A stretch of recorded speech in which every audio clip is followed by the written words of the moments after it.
Good morning, kids. Good morning, bad kids. It is a Saturday and we're here. I've been on a lot actually. I was on last night, I was on the night before, um, doing the damn thing. And I have my homemade Dunkachino. It's a junior minute hot chocolate with coffee. So if you haven't had yours, I suggest you go get it. It's delicious. So, we're gonna go back old school. Hey, Scotty, baby, it's always a pleasure to see you. Hi, hi, hi, hi, hi, my baby.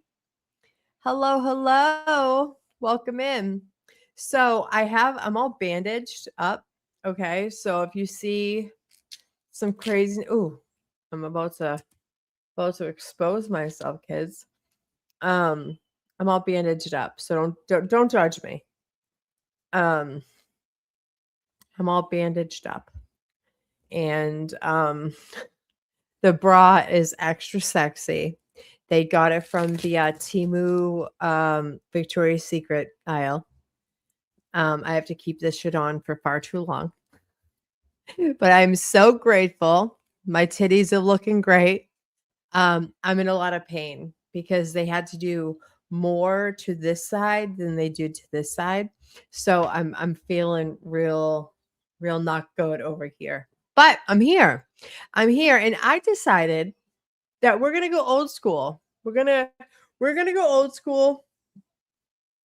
And Scott, remember how you were talking about how you like my bed head? Look at this. Look at this, sir. Those are called Irish nappies. My nappy Irish hair. So this is why it goes up in a bun. I love it. Good morning. Good morning. Good morning. Good morning. I'm so happy to be here. I'm happy to be here. I'm healthy. Oh, hi, Coco, my baby. It's good to see you, honey bunny. I love that everyone's coming in. I know there's like a lot of creators that are way more popular than me that are probably doing streams right now, but you guys choose to be with me. So I appreciate it. I was thinking about going over some of the 9-hour crash out of Laura Matthias because she fucked with my friend Amba from ATS News and struck her down for using her content. So we're gonna play crapshoot, kids, and we're gonna do this, and we're gonna roast. I need to laugh. I need to laugh and make fun of people. So we're gonna go over the 9 hours of Laura Matthias crashing out in a snotty bed, telling all sorts of lies. How do you guys feel about that? Everyone come in. Hi, everybody. Hi, everybody. If you guys are here in chat, come and say hi. I don't bite unless you want me to. Come on in. Come on in. Um, Last night was a hard night. I'm a stomach sleeper and I'll never sleep my stomach again. Okay. I could barely sleep my stomach before when one of them is broken. Because one of them is broken, I was able to kind of like fudge it, right? To sleep my stomach. No more sleeping on the stomach. They're bigger and they're hard. So no more stomach sleeping. We have to figure it out. Um, so there's that. I'm doing really well though. I'm doing very well.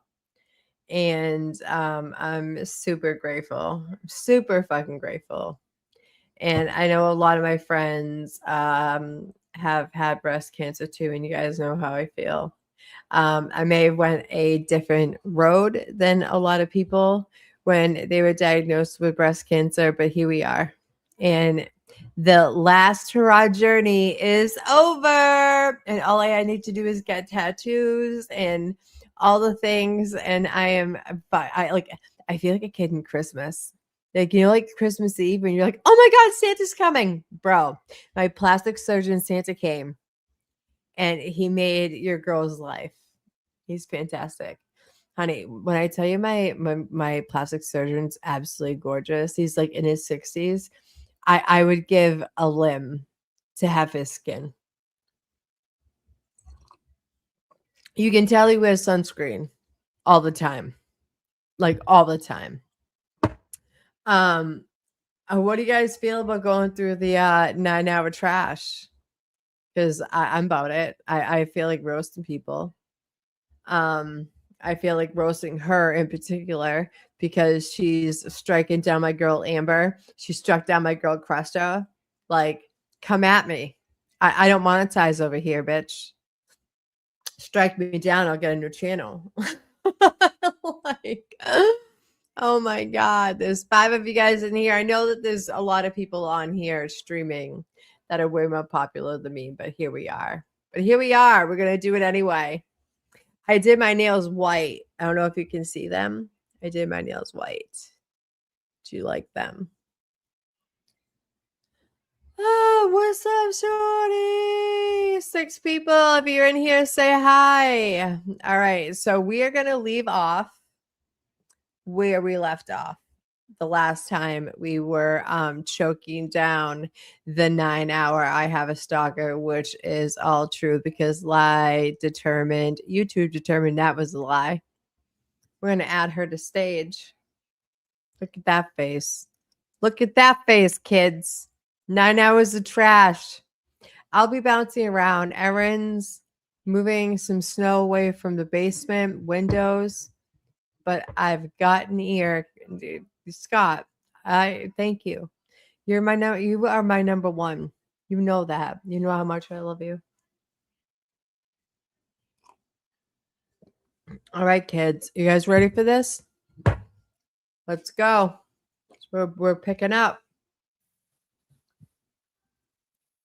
I'm not sharing the name of my stalker, by the way, because unlike her, I don't believe in public shaming, and I'm not going to go send anyone to go find her. The Utah people because I'm not going to do to her what she did to me. And that is why I'm not sharing her name. She wants you to find her. It's public. She's proud. Laura Mathias did not have my Mass General Hospital plastic surgeon. That's for fucking sure, certain, Coco. She did not have Dr. E. Not even a fucking chance. She would have, he would have looked at her and been like, girl, you're sick, go home. She was very disappointed, I think, to not be on Law & Crime this week.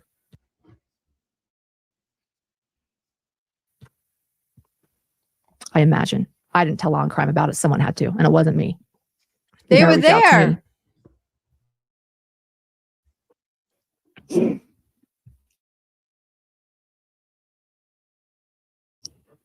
So, with her recording on TikTok, mocking the police officer. She posted on TikTok and Instagram, mocking the police officer.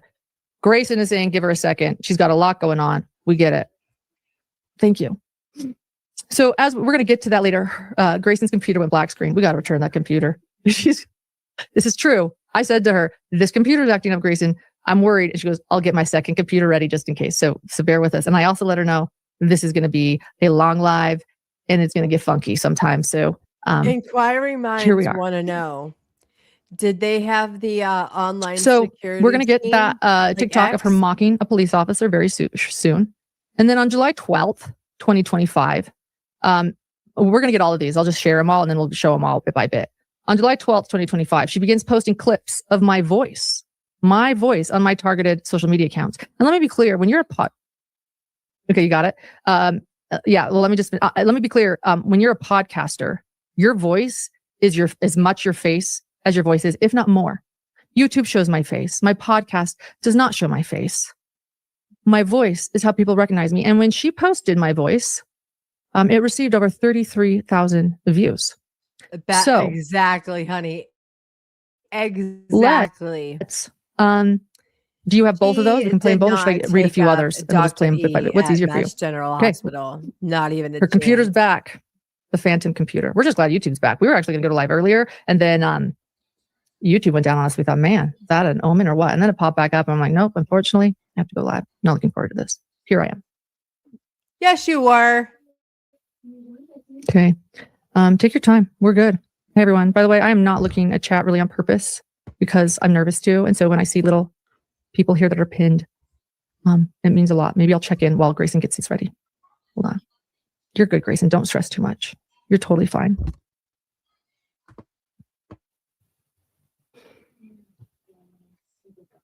Okay. Thank you, everyone, for being. I'm both grateful and stressed that there are over 9,000 people in chat. But thank you. Oh my God. Do you know the cat lady that wants to look like a cat? That's her. That's her, Coco.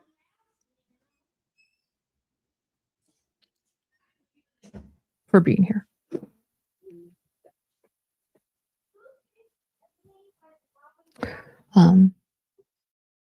Okay. Oh, yeah. We're making sure. Okay. We're good. Case law off the top of your head. I have an officer calling me. Vouching something is the law. And I want to know what, like, I mean, obviously you don't know the case law off the top of your head. I have an officer calling me. Vouching something is the law. And I want to know what, like, so I can wait a second for sure. I know, but what's the case law? I want the case law, please. And then you said you don't screenshot them, but then all of a sudden. No, but I kind of want to now. Like, if she's kind of harassing me, so I feel like I kind of want to. But like, what's the law? Okay, I know, but what's the Nevada law? What? Isn't it precious that the law enforcement doesn't know the laws, of which he is scolding this lady about a law that he has no idea what the fucking law is? I question Utah. I question it. Here's the thing. I'm a officer. I'm not going to say I'm a best detective or anything, right? So I can do my due diligence and do some searching as well. So I didn't copy everything because we don't, there's so many laws that we just don't know.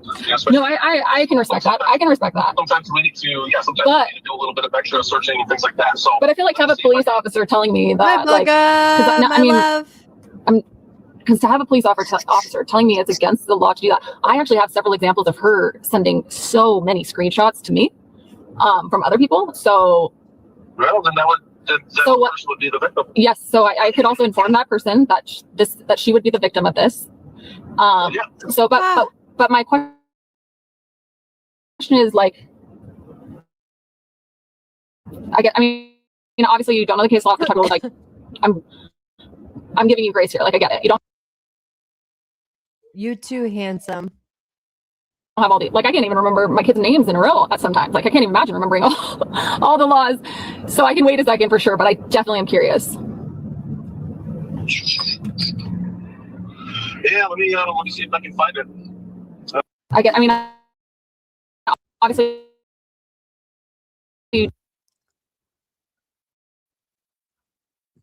I was reading chat during that. Thank you, everyone. Me and my ADD. So thank you. Thank you for believing me. That's so the then requisite for I take Adderall. Do you have the other one? I mentioned the other one as well. No stress. I can keep reading and we'll get to all of them. So I'll just explain this while you look for it. I'll keep going. So she starts posting clips of my voice in her targeted social media accounts. We're gonna look at a few of these. The first clip of my voice was part of the conversation we had in the courthouse on April 9th, 2025. So again, I was right. She wanted to talk then, which it's okay. Go for it. It stopped. Do you want me to keep going? Okay. Oh, it's her computer again. So we're swapping again, guys. I won. The first part of my first clip of my voice was part of a conversation that we had in the courthouse on April 9th, 2025, despite the courthouse having a no recording policy. So yes, she did record me. And now I realize it feels almost like a plot that she created. I go up to her. She says in tears, I know what you said about me. I acknowledge it. I apologize. Totally caught me off guard, but I thought, okay. And it's being weird. And the entire time I'm being recorded without my knowledge. That is very shocking to me. And as someone that is a limited public figure doing this, as my job, to think that a contract worker who I got, was an alleged friend who actually still owed me work at the time, was waiting. I just paid her a very large amount of money for a job she never did finish, would be recording me without my permission in a place that I assume no one would record. That is concerning to me. That is very concerning. Okay, you have a few. Let's listen. That she wanted to talk then, which totally caught me off guard, but I thought, okay, fine, let's see what she has to say. And what unfolded next was unreal. It was like watching someone trapped in their own maze of lies, spinning stories so fast she couldn't even keep up with herself. When one lie didn't land, she'd just pivot mid-sentence into a completely different one, like no shame, just constant spinning. And at one point, she literally started mumbling under her breath, having an entire conversation by herself while I was just standing there. You should have at least done your makeup, Jody. Gosh. Yeah, because they, and then, right, like, and by the way, that started, they were, like, it's, like, and I was like, would they do that to me? Like, anyway. Yeah, no, I know. So in many ways, I feel catfish. And then in 1 second, she snapped and was like, oh, sorry, back to you. But back to you.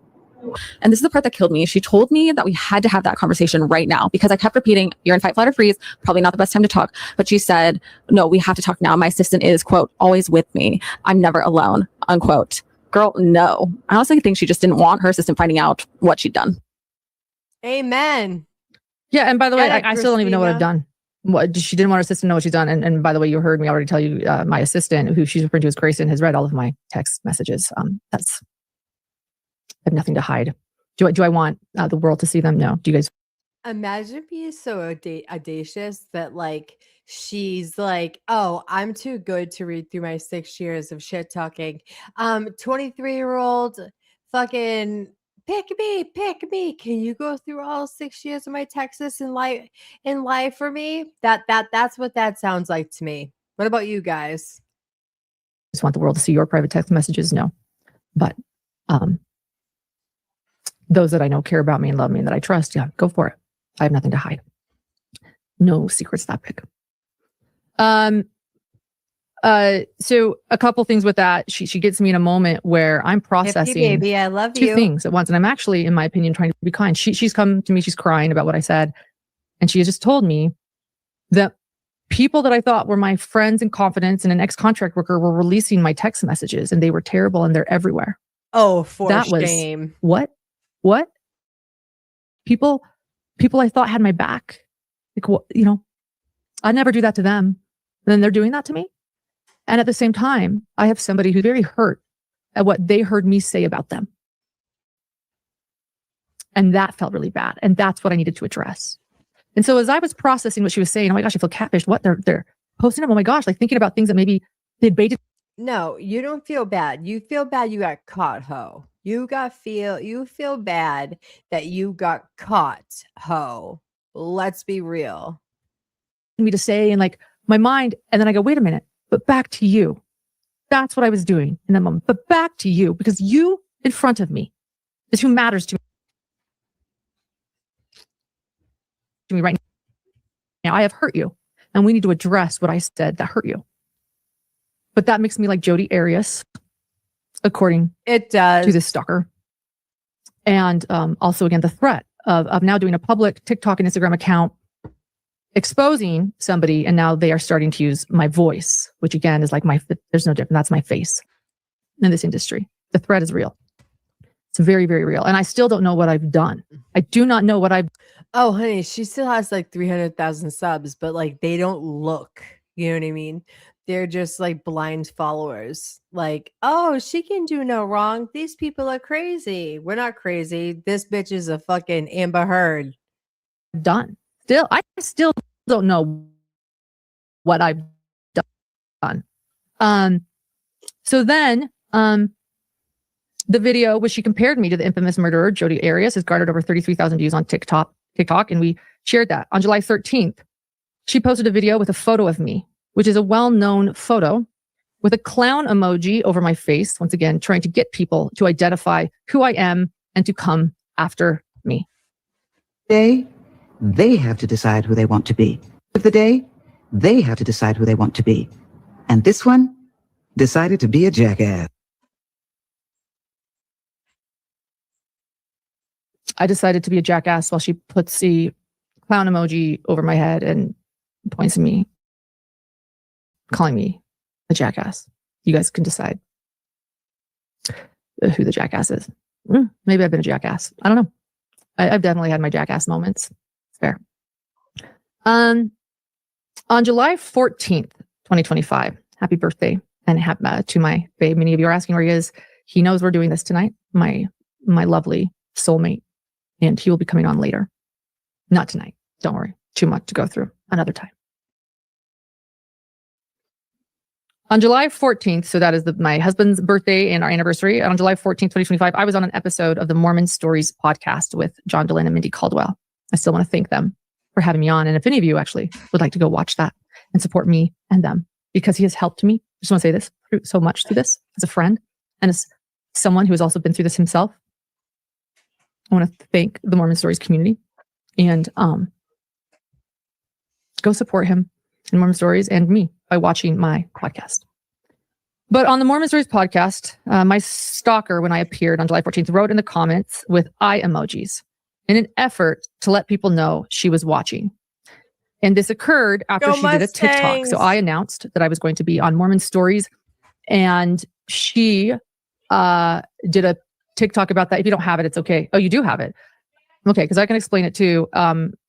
Claiming that it was like a PR move because of something that I've done that was coming out. Like I said, I still don't know what I've done, minus people trying to claim I was hurting people's businesses, which simply isn't true.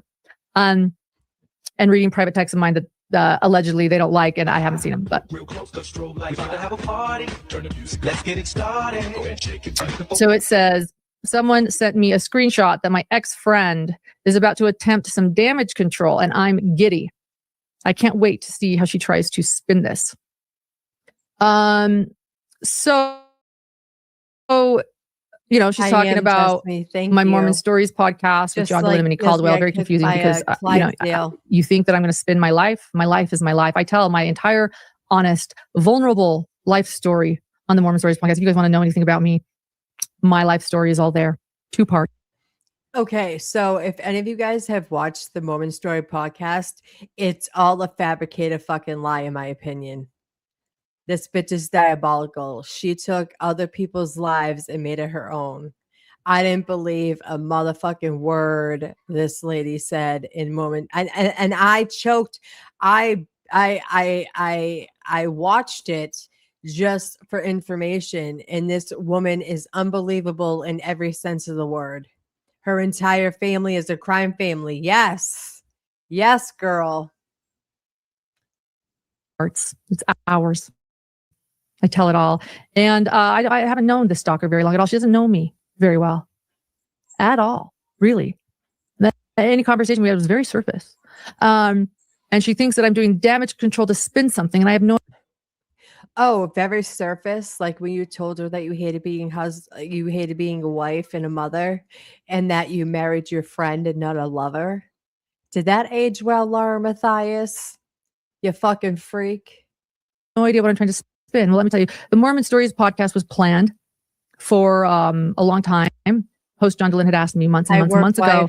And the reason that I had, thank you. How is this damage control? None of us even know this is going on. Thank you. I didn't even know what I was trying to control. The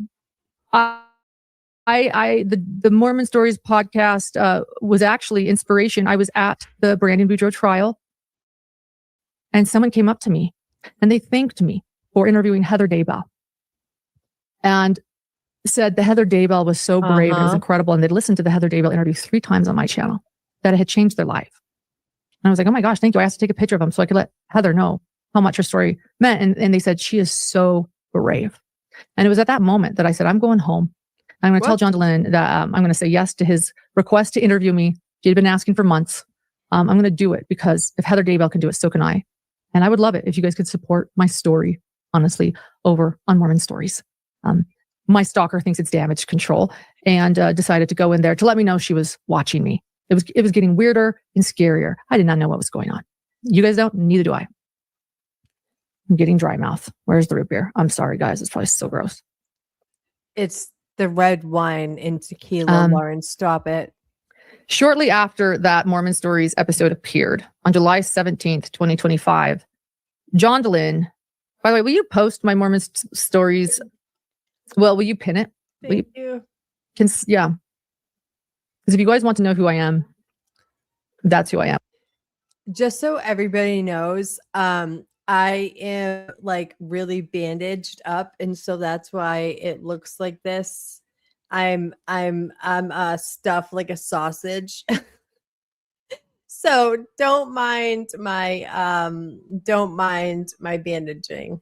I appreciate you thinking I look amazing. That really appreciate. Like I really take that to heart because I feel pretty gross. Oh man, not looking for sympathy, but like that's just how I feel. Mm.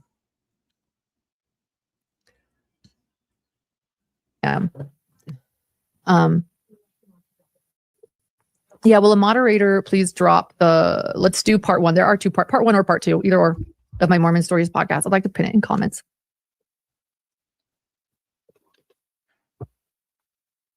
Thank you, Ozzy Tad. Shortly after that Mormon Stories episode premiered on July 17th, 2025, John Dehlin, the host of Mormon Stories, received a cryptic email thread about me with a link to the TikTok.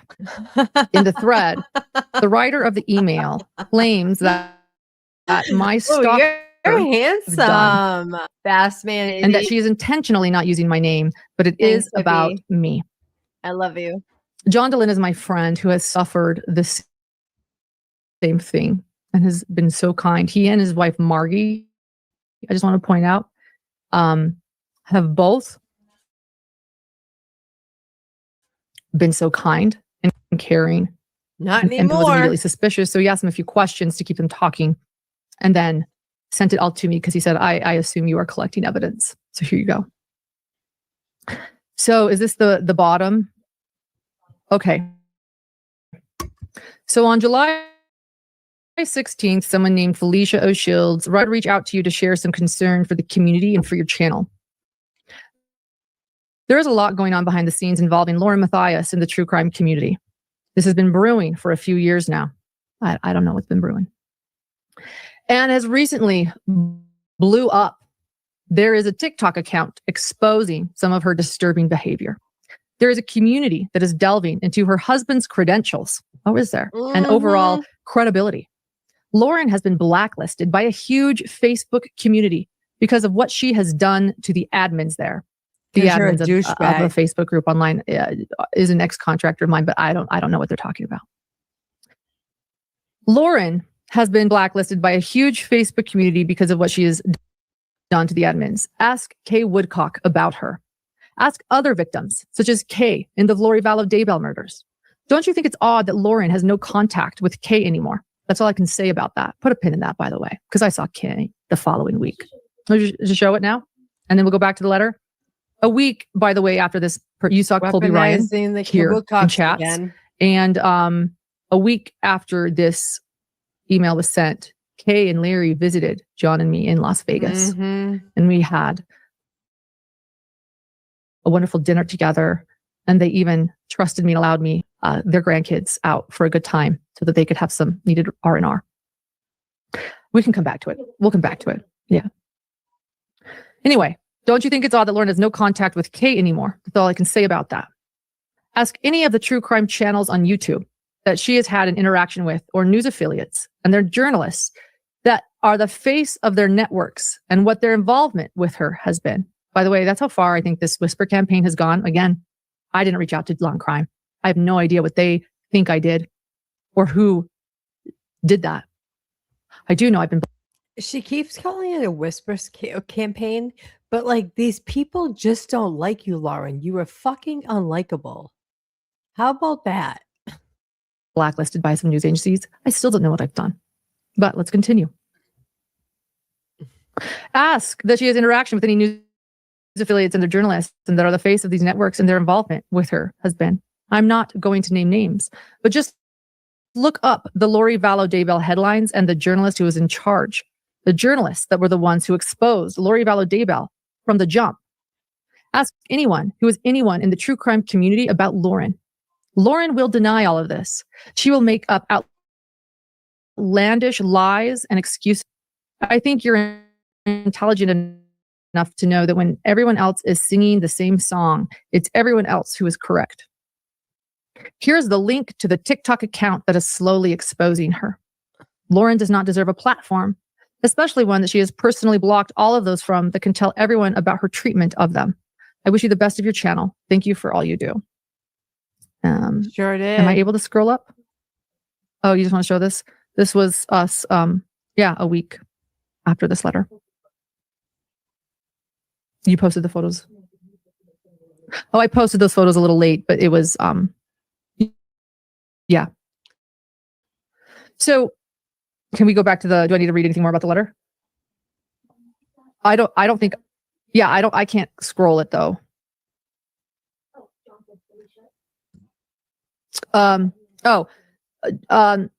John said to Felicia, if you do not want to,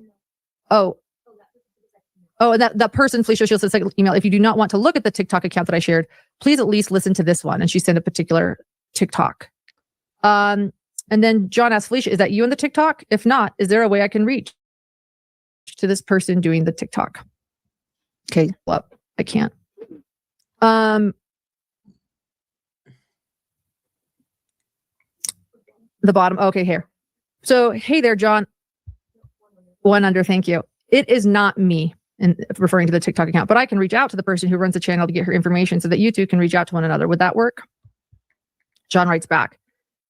And then they sent another one. So they keep writing him. Hey there, John. I have not heard back from the TikTok creator, and I have since found out why that could be. It's come to my attention that you are friends with Lauren and I've been for over 10 years, and also that your daughter may possibly work for her. I imagine that you can understand why the creator would not feel any trust in this situation. I suggest you follow, though, her TikTok account. So in other words, they're encouraging followers. She has a lot more to share. There will be more revealed as to the horrible things that Lauren has done to so many out there. I hope that there could possibly be some part of you that sees that this is actually serious and not some sort of smear campaign with unfounded accusations. And then John asked, do you live near Salt Lake City by chance?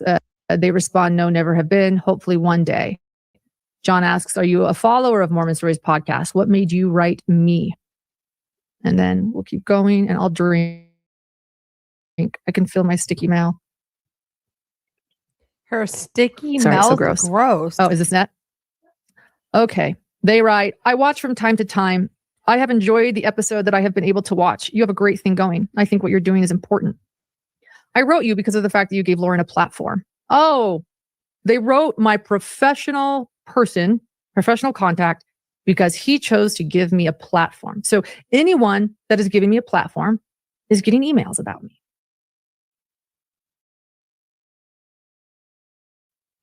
Okay.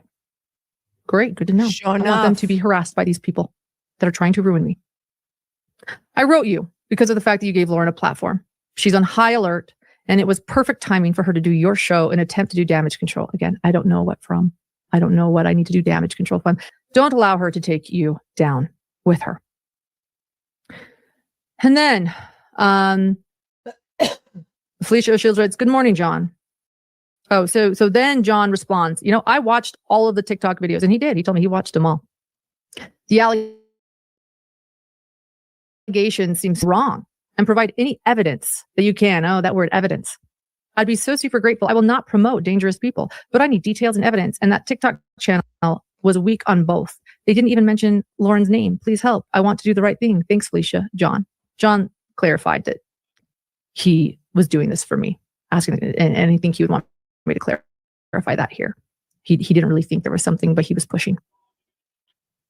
Good morning, John. I can understand where you're coming from. Lauren's name is not mentioned. There's reason for this. There are many in the true crime community that know without a doubt that this stalker is speaking of Lauren. So there are many in the true crime community that have been told this is about me, this TikTok. So if you guys haven't heard about it, allegedly the true crime community is learning about it. And they think this is fun, I guess, and normal and okay. I did recognize a few names following the TikTok. This is cool to them. They know that she is speaking of Lauren. The creator is being petty intentionally. Keep watching her. She is going to continue to share more and more, so much more. Again, reach out to the other true crime YouTube content creators that have had interaction with Lauren. Reach out to journalists that have been the faces of cases that Lauren has worked for on Lori Vallow Daybell case, the Delphi case, victims of cases. I don't know who they're talking about, by the way. Get the information, because none of these people come to me. If you're a good journalist, by the way, and you've heard something, come ask me. I'm going to beg you guys to do that during this, because I still don't know what I did. get the information that you're looking for straight from You those know. that Lauren has attempted to hurt. I wasn't going to name names, but I'm going to tell you to reach out to Nate Eaton of East Idaho News. I don't know why he's not listed there. I think Nate Eaton's an incredible journalist. I have always sourced him. I value him. He's done an exceptional job with every case he covers, and he is an Because incredible he's journalist. LDS. But they're being encouraged to reach out to him. I will leave this with you. Ask Lauren to her face how well that she knows her assistant cameraman on her video of the phone pings in Yellowstone for the Lori Vallow Daybell case. He never did ask me that to my face, but you guys can ask me here on live Wicked bad. YouTube. The cameraman on my phone ping video in Yellowstone is of my friend Brandon. He worked. Pathological liars and psychopaths will give you that angst in your stomach. I totally get it, Coco. Like, these people, this is what they do. They have no self-identity, and they just like what's scary is that she believes her lies. That's the scary part.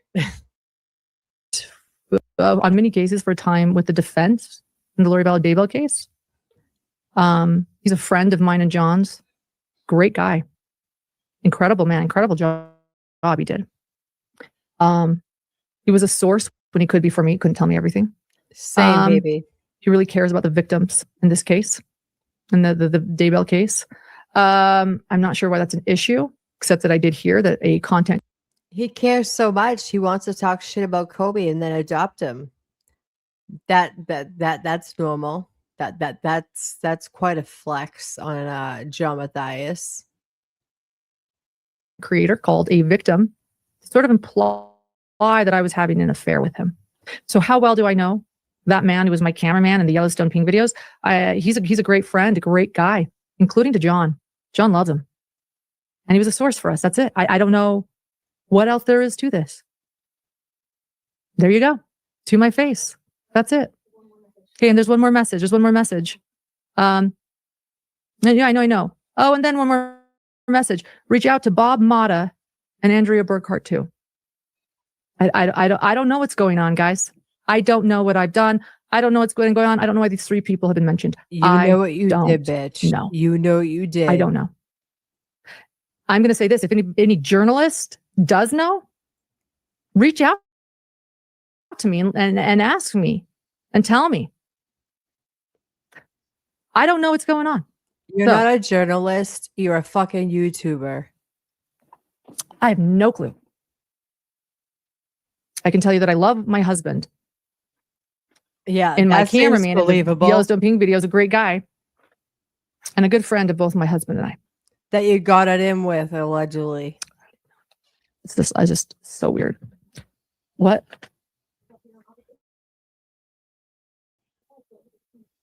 Oh, really? Bob Motta and Andrew B., who went to the ends of the earth to say that Richard Allen is innocent. Okay, right. So, like, I respect Bob Motta and Andrea Burkhart were at the trial in Delphi with me, covering it.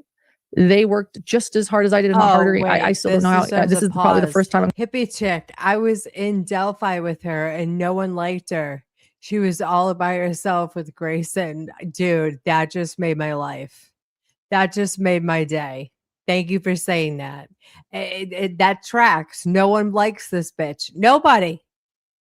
She's a pretentious fucking hoe who cheats on her husband, allegedly. No one wanted to be around her. I was chilling with Bob and lawyer Lee and Andrea. Good on you, because you have good character. You can see through people. That's a great fucking quality, hippie. I'm gonna go live as long as Andrea Burkhart ever does, and I don't know how she does it, honestly, because I'm already like, damn, we got a ways more to go. I respect them both and despite disagreeing with them on Richard Allen's guilt. So,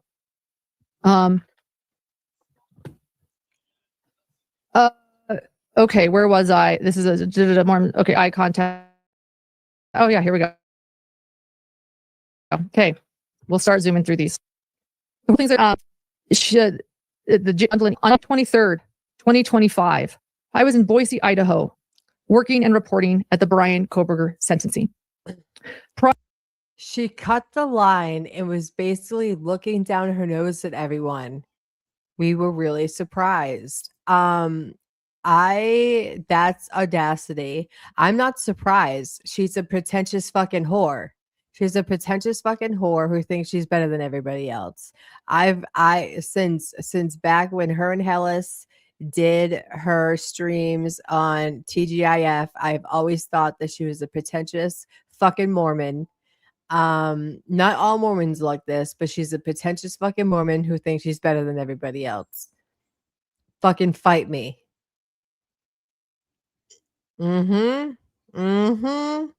Just like Lori. She is Lori incarnated. Prior to the press conference, I was looking for a seat. There were not many seats at the Bryan Kohberger sentencing, only 2 rows of seats because most people were standing. But there was one row that was open to Lindsay, my former producer. And there was another, Lori was there in another seat, kind of away. And then a woman named Sarah, who also appears on the TikTok. I don't know Sarah, but she appears on this TikTok channel in both video and comments.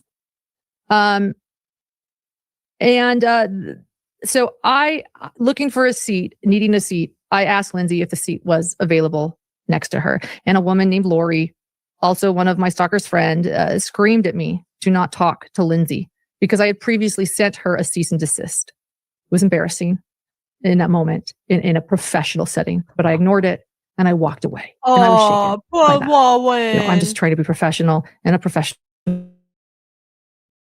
setting. During that day, myself and my producer Grayson were constantly filmed by my stalker's group of friends, very much. which included people I mentioned. Janice was also there, Lori, and this Sarah girl who appears, again, I don't know her, and is part of their 7 Gatherers group. And Wow. oh, you got this. This is her filming. I'm not. Everything is everything. Janice is in the green dress. Okay, so filming. Well, it's okay. That's from your oh, it's mine. Oh, there you go. Okay. So yeah, it was there. And then all the women that are commenting and reposting targeted social pages. In fact, Lindsay, did make it on the stand and admitted that yes, she comments. She likes to comment like a kitten being tortured in some of the comments. That night, my producer. Wait a minute. Did she just say she likes to comment like a kitten being tortured? Are you all fucking all right? Are you all right, Lauren Mathias? And I went to a local restaurant in Boise, Idaho to have dinner after the sentencing. We sat outside the restaurant and were enjoying our dinner. When I noticed from outside the restaurant that Janice was once again filming me from outside the restaurant property. I waved, she flipped me off. I'm like, here we go again. And because of our history, I turned my camera on for safety. And I kept it on, and I actually had my camera on for over 8 minutes, talking to Grayson, encouraging her, telling her, just don't worry about it. And then Lori and Sarah, 2 of the 7 Gatherers, came up to my dinner table to confront me. And we're going to play that, and I'm going to say a couple things about it. So we start with me sort of talking to Grayson. And then what's the first word you hear Lori say so that you know it's Lori? About today, referring to the Bryan Kohberger. Yeah, referring to the Bryan Kohberger sentencing. So I'm saying don't give them air, leave them alone. I'm going to set the stage a little bit more. They were sitting, no, but Janice was outside filming us. You can't see in the background. Lindsay walks out and keeps going while the other 2, and you won't be able to see Lori's face come up to our table unbeknownst to us. So here's this video.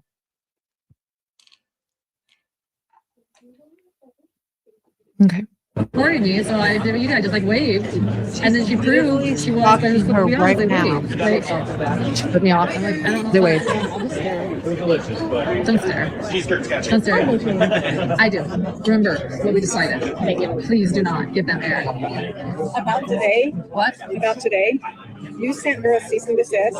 You had the cops call Christina about stuff that you shouldn't be waving at her. You shouldn't be coming, talking to her. You should be staying far away from her. So the cops have nothing to do with what I'm just saying, don't. I was asking about a seat. I was asking about a seat. I walked away. You said Lindsay. You said Lindsay. Lindsay. Is anyone sitting here? Don't talk to her. Lindsay's in her 30s. She Don't can talk to her. Lindsay's in her 30s. Lindsay, I'm not talking to you. Lindsay doesn't want to talk to her. She sent her a cease and desist letter. Why wouldn't Lindsay talk to So her? cease and desist letter to Christina, and the police claim Christina. I didn't request that. I can't hear Someone, Just stay away. someone that Just stay away. Just stop acting like nothing happened. Hey, if you guys could do me a favor, if you guys could like share this out, let people know that we're going over Laura Mathias. Like, I know I don't monetize over here, but we always love more bad kids. And so if you guys could do all the YouTube things for your girl, that would be awesome. You haven't done anything. I haven't done anything, and I will stand by that forever. Yeah, it has nothing to do with you guys. It has nothing to do with We are her this. friends and we will back her up till the A day cease she and dies. desist is a legal business. It has nothing to do with you guys. You did. You in that. What did I do? things- You accused her of things you did. What did I do? You sent her cease and desist, and then What you did I do? approached her. You approached her after you A sent cease her and a desist? Why would you want to approach her after you sent her a cease and desist? I asked if I could I know. I sit. told her there I was wasn't. at a press conference. Well, then she kept asking. I know. What does that have to do with anything? When there's not a lot of seats, you say, There were lots of empty seats she could have sat at, but she chose to ask about sitting. She chose to specifically approach somebody by name that she sent a cease and desist to. and she tried to get me too. So guess what? I don't give a fuck. I don't know you. Well, you know me. You don't know No, me. I had your phone number because I wanted to get eyelash extensions, but we've never hung out. No, I don't know I you. never said we- So could you please get away from my table because you're making me uncomfortable. I don't know you. I don't know why you guys approached us. We asked about a seat at a press conference. I don't approach you guys when we're all hanging out together. We don't hang out together. You guys, I know. So you're approaching me while I'm trying to have dinner. I approached you at a press conference about a seat. Could you please? She's bothering us. Could you tell her to leave us alone? I don't know her. I've never communicated.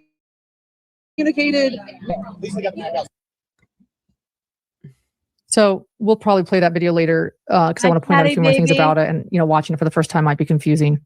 It seems, as you hear, I keep repeating, "What did I do? I didn't do anything." And they keep saying that I sent their friend a cease and desist, and I say it had nothing to do with you. I don't know what this is about. We're in a professional setting. They came up. You see, actually, Janice filming in the background at one point. I don't understand. You guys don't understand. I don't understand. I want these people to leave me alone.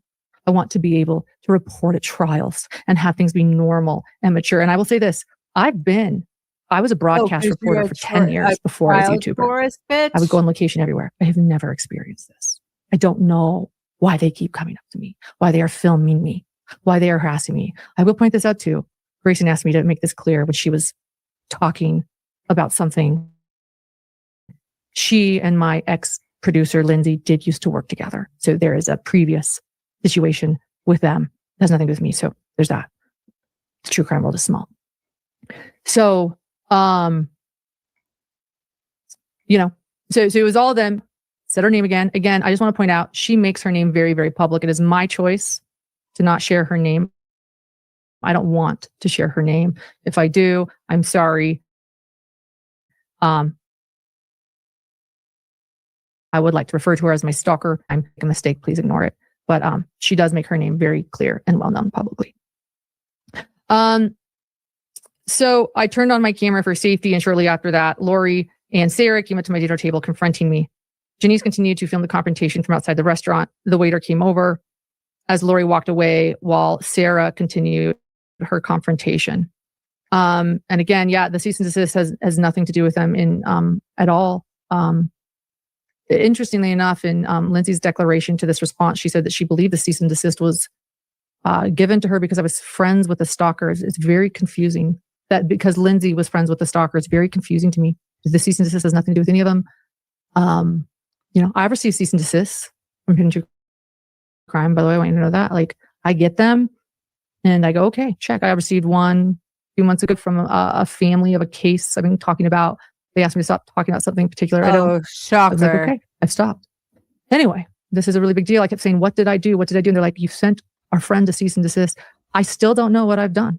I just know that I can't go to trials in peace, and that I'm getting threats about my livelihood, and that allegedly journalists and the true crime community hate me, and they know what I've done.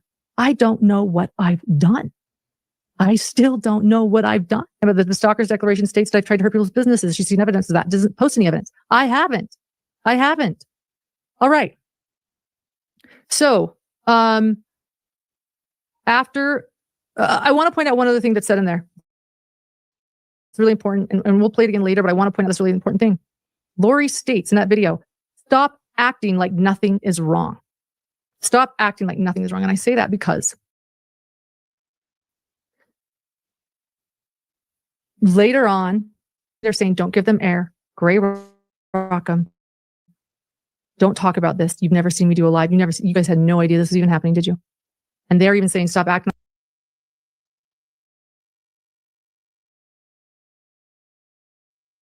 I think that's really telling. I haven't done anything. They're like almost angry that I haven't reacted at all, that I'm living my life, that I won't do anything. Does anyone believe that she has not reacted?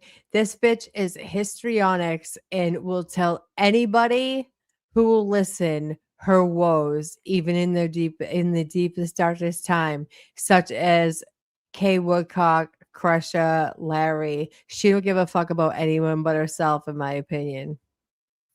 So, do we want to show how the stalker? Well, let's see. Okay, after leaving. Okay, no, this is important. So the waiter comes over, and Lori walks away while Sarah continues her confrontation. After they leave the restaurant, where it turns out while eating, unbeknownst to us, we never went inside. We never saw they were there. After leaving the restaurant, they walked to the restaurant across the street and sat there. What it seemed like was them waiting for us to leave the restaurant we were eating at. And I was very uncomfortable because of all across the street. Were they waiting for me to get up? Were they going to film us again? I was very concerned about Grayson. She was very upset. Grayson is young. I'm very maternal with Grayson. We called John. We told him what happened. He goes, you know what? Why don't you just call police to escort you to your vehicle?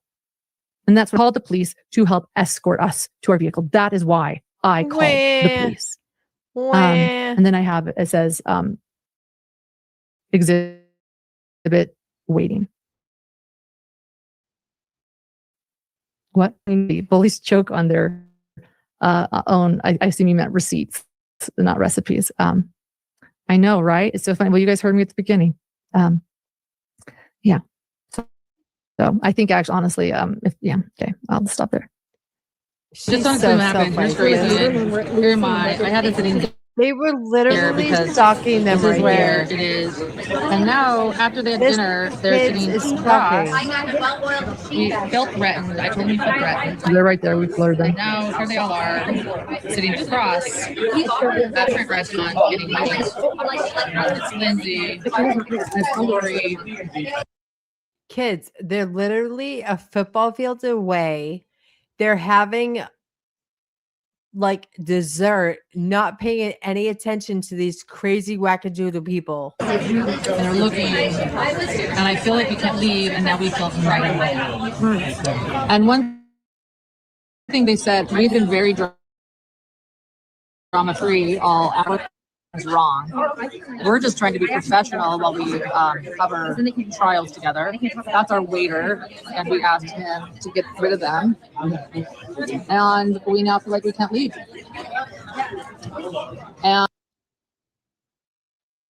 And they're all sitting in there. I'm looking side eye. I don't want to look over because they're like waiting for us, and so I'm not leaving. So,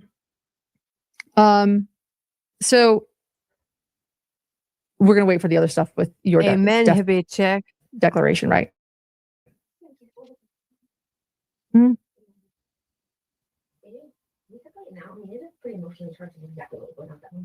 Yeah, let's play it now. You hear Buffalo Bill in the back. So for Grayson's declaration, because she talks about this, but this is the same moment. This is how how Grayson filmed me sort of during a really traumatic moment. I was just trying to collect evidence, and Grayson was really upset at this moment. Us like just seeing the writing on the wall, like we can't even go to trials anymore. Like what is going on? And Yo, so I need to get recorded coffee. I'll be this RP. moment. I'll be listening though. if you have it, and you're gonna play it. Poor people get murdered. Like you don't respond. Literally, poor people get murdered. You don't respond. Where are they? Tracy Lee, we love you forever and a day and a million years. Thank you for being here listening. And the only ones left are Lori, Janice, and Lindsay, which means the three of them are waiting to confront us. So the 3 that have always confronted us. They're always. What's next? Do they physically assault me because I don't respond to them?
So I'm literally at dinner, enjoying a dinner, and they're coming up to me and making me feel unsafe when I'm not doing anything. And I'm telling them to leave me alone. It's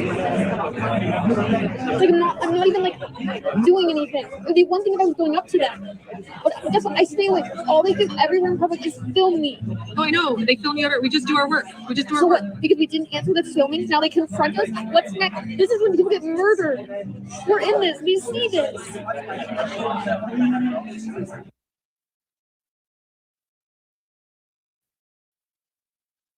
by the way,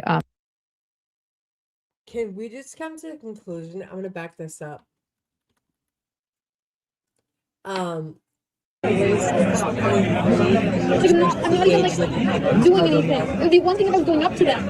But guess what? I stay away. All they do everywhere in public is film me. No, I know. They film you. We just do our work. We just do our So work. what? Because we didn't answer the filming, now they confront us? What?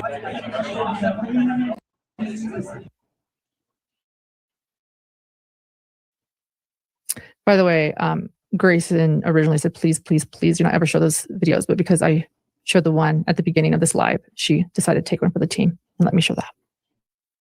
So thank you, Grayson. So one other, we'll get to it. Later, the stalker does a TikTok tying herself to this event despite not being here and there in Boulder. little bit. I said, hey, it's just weird. I'm just nervous. We were just looking for an escort to our vehicle. And as we walked, and I have the whole thing recorded with Officer Jacobs, because I actually say that respectfully. I say, hey, I know you have body cam footage. Can I also record from my end? And he says, absolutely. So I have the whole entire encounter with Officer Jacobs. Don't worry, we won't play it here. We have so much to go over. But after hearing about everything, Officer Jacob called the on-call prosecutor and took a report for stalking. And I have the stalking number here. And I point out in this declaration that the report will reflect that we had no idea that this group had eaten dinner at the same restaurant. Not for that nothing, evening, like because being at a crime con and eating at the same restaurants is not a big thing. Like, people do that. Okay. I've been in a restaurant with my baby daddy who I haven't talked to in like fucking a dog's age. And we sat there and we did our thing. We didn't look at each other and we moved on. This bitch is a psycho. We knew. We must have known that they were eating inside, that we picked this restaurant on purpose, that we sat by the exit. Actually, no, Lindsay walked directly out. They actually had to turn out of the exit to see, they didn't need to wait. The door was actually on the other side, and they certainly didn't need to come in the same restaurant that evening. I don't make the waiter women's explained to us and the officer that they had been eating inside. We never went inside, so we were simply unaware that they were there. However, after that incident, my stalker made a social media video about the incident, claiming that her and her friends were defending Lindsay, my ex-producer, who did indeed receive a cease and desist from me months earlier. And in that video posted on August 8th, my stalker used an audio clip of me from a recent interview I did on July 27th, 2025.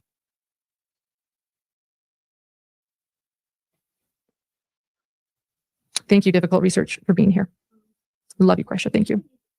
The exhibit 17. Wait. What What you don't love is Krisha, and this whole chat loves Krisha. You used her, abused her, and exploited her, and treated her like a second-class citizen. So miss me with this. You were a piece of shit. I said what I said, and I stand on it. Abusers will often create problems to get a reaction so that you look like the problem. She sent my friend, let's call her friend A cease and desist, and then walked right up to her to start talking. Friend A avoided her completely. They work in the same space, so overlap happens. But the rule friend A made was simple. If she talks to me, I will not speak to her back. One night, my friend, including friend A and others, are at a restaurant. They've been there for 2 hours. As they're about to wrap up their dinner and leave, ex-friend walks in and sits by the door with her assistant. It's a choose-your-own seating restaurant, and she chose to sit by the exit.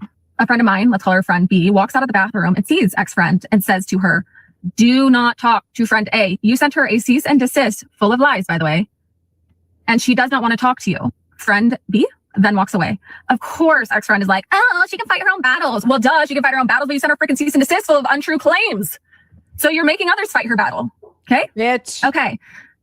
Hours later, my ex-friend goes to the police claiming my friends were stalking her, even though my friend had been at that restaurant first. Amen. For multiple hours, had been at that restaurant first. It's like calling 911 on someone for being in the same room you just walked into. That's how unhinged this ex-friend is. So in other words, the stalker ties herself to a group bullying campaign. She does, whether or not she was in town, she's letting me know that the reason they are doing this is because I sent their friend who was employed. I paid a lot of money to a cease and desist for something that has nothing now going to harass me and that I deserve it. I don't know. We called the police for an escort to our vehicle, and rightfully so. And again, the fact that they said, stop acting like nothing's wrong. I don't. And thank you to the person who said, stop saying, I don't know what I did. Start saying, I did nothing. I have not done anything. Thank you for correcting that. When stalking happens, you start to doubt yourself. Trust me. I sat into going, what have I done? And like, well, am I missing something? Nobody has ever been able to clarify. I think I said, what did I do to them? Like, I haven't done anything because I have not done anything. She's the perpetual victim. Poor me. Don't you see how sad I am? I'm a piece of shit, but poor me. I have not done anything. On July 29th, 2025, this is going to be, by the way, a Hot Mic 18. On July 29th, 2025, my stalker also posted another video of my voice. And this is interesting, actually. I was caught on a hot mic in Long Crime. What was it after? It was after Lori Daybell's sentencing. I said nothing wrong. In fact, I didn't even think there was a hot mic. I leave it to me, not even thinking of hot mics. What I said was okay. In fact, I remember thinking after, I'm like, oh, well, I'm good. I'm safe. Grayson is the one that you hear in the background going hot mic. And until the moment she said hot mic, it didn't even occur to me. I was like, oh, okay. This is her TikTok. We'll watch the unedited version, the authentic version. Actually, this is my stalker posting another video of my voice, which is this hot mic, unedited. I noticed she likes you. She came over. And she even came to me after, and she said, "Thank you for being so kind." And she was very open to me asking anything, and she knew I was kind to her.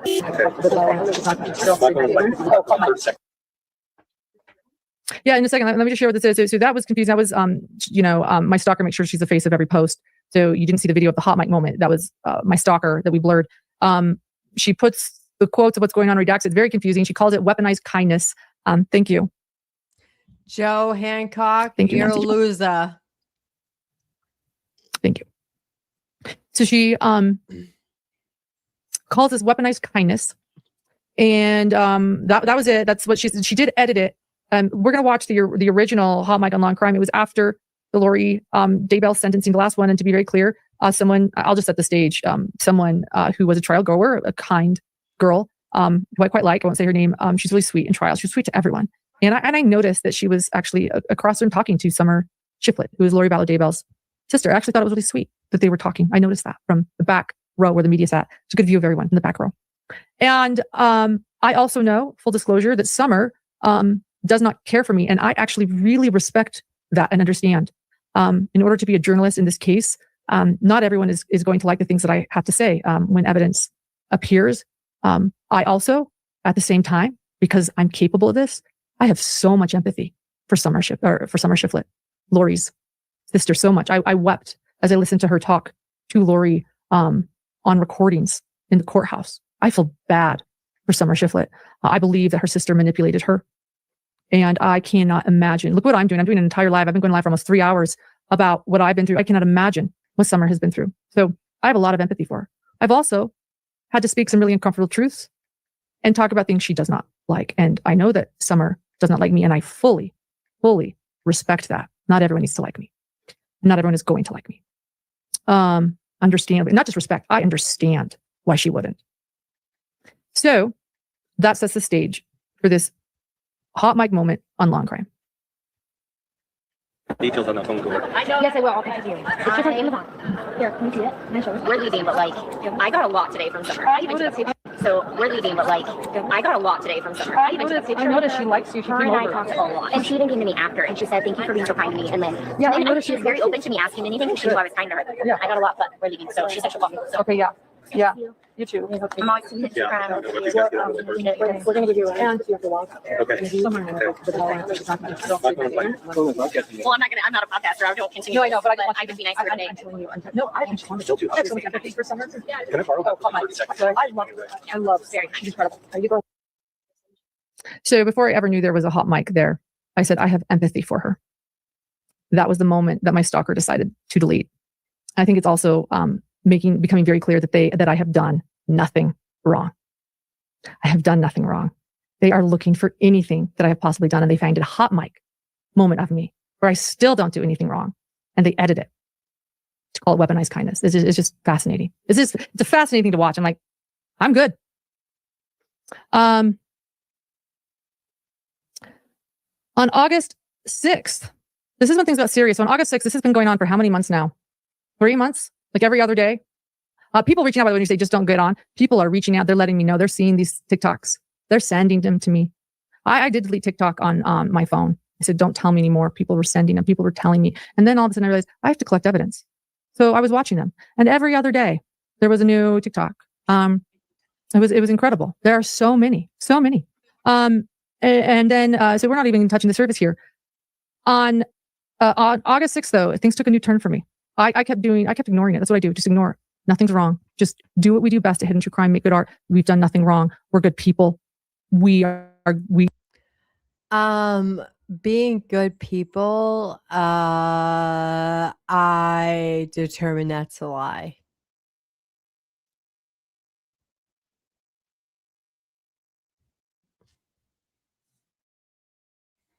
We just keep doing what we do and make good art. That's what we say in true crime, make good art, meaning we are quality over quantity. We care.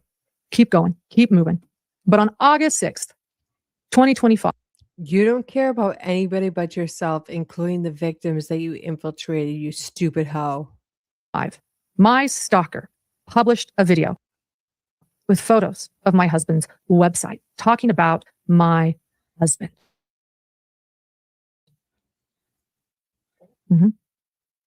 Things my ex-friend uses Wait, as hold on. almost street cred are her husband's Maybe pause credit. it.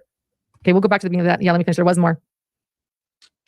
My husband, John, you guys know him as my co-host, is a clinical and forensic psychologist. He's licensed in both Utah and Nevada.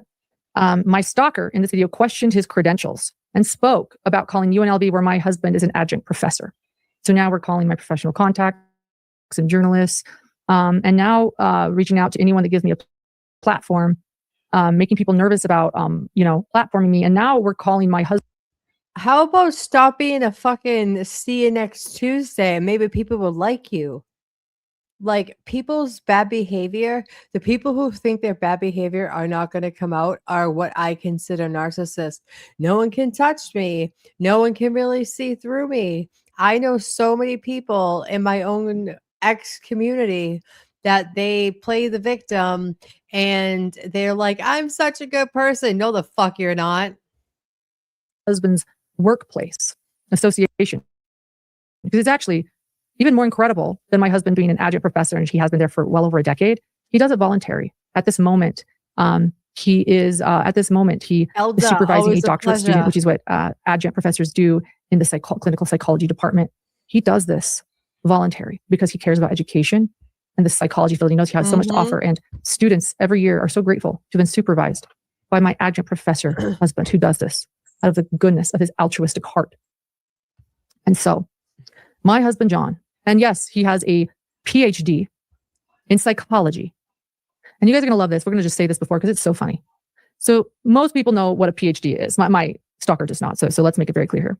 A PhD is a doctorate of philosophy of the subject you choose. So anyone with a PhD has a doctorate of philosophy in. So my husband has a doctorate of philosophy in psychology. Because my husband has such a limited profile online. When I was dating him, I couldn't find anything. He's so private. They dug up his commencement program to try to find anything wrong. These people are. Do you think it's weird that a PhD in supposedly criminal psychology that evaluates criminals has no online presence? Fuck out of here with that. They scrubbed his shit. There is companies that you can hire to scrub your shit because he's a piece of shit sending autistic kids to wilderness camps. Your husband's a piece of shit with cinder block heels that doesn't want to work by your own admission in a fucking recorded video. Miss me with this. You can't pull the wool over everybody's eyes, just your gems. Are desperate to find something wrong about now, not just me, but my husband, my sweet husband who never wanted to be on YouTube and is now taking a backseat. And now you know why. So let's listen to this. One of the things my ex-friend uses as almost street cred are her husband's credentials. She claims that he is a criminal psychologist, a forensic psychologist, and a clinical psychologist. He has a psychology license. I found that's a fact. She also claims he's been an adjunct professor at UNLV since 2007. She Has involved means other people. I'm vodka. trying to figure out what's fact versus fiction. I decided to call up UNLV and see if Dr. So-and-so has been an adjunct professor since 2007. No, you have no records at all working for UNLV? No. Okay. Well, I found a paper online that shows that he's willing to supervise PhD students doing their thesis project. My question is a man who got his PhD in philosophy, not psychology, philosophy, got his master's degree in marriage and family and child counseling, that does not have his PhD in psychology, then able to call himself a doctor of psychology, or able to supervise doctorates in psychology when he Hi, has his Rita, doctorate baby. It's good to see in you.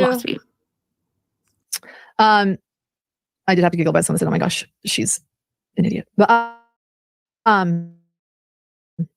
you said it, not me. Oh, she's The an best part about it is idiot. she claims that she looked to see, she Exposing found you, out hoe. that she found information about him supervising students on the UNLV website.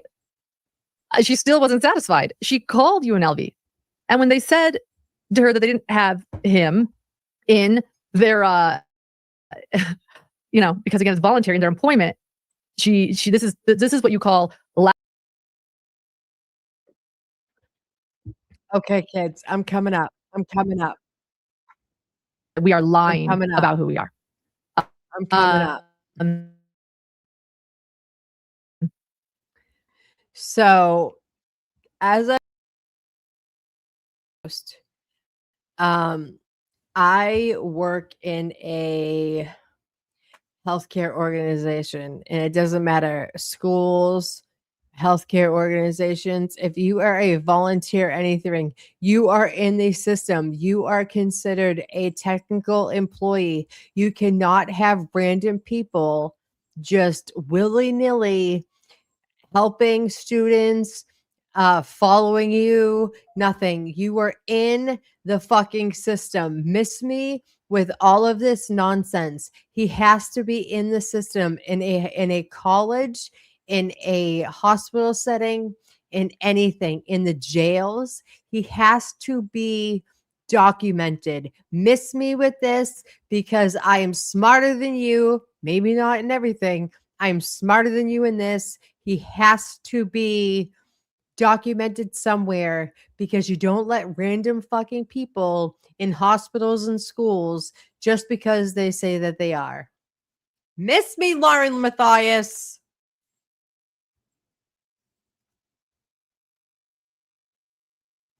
For the court that we can never do, because they were going to live stream my family's pain.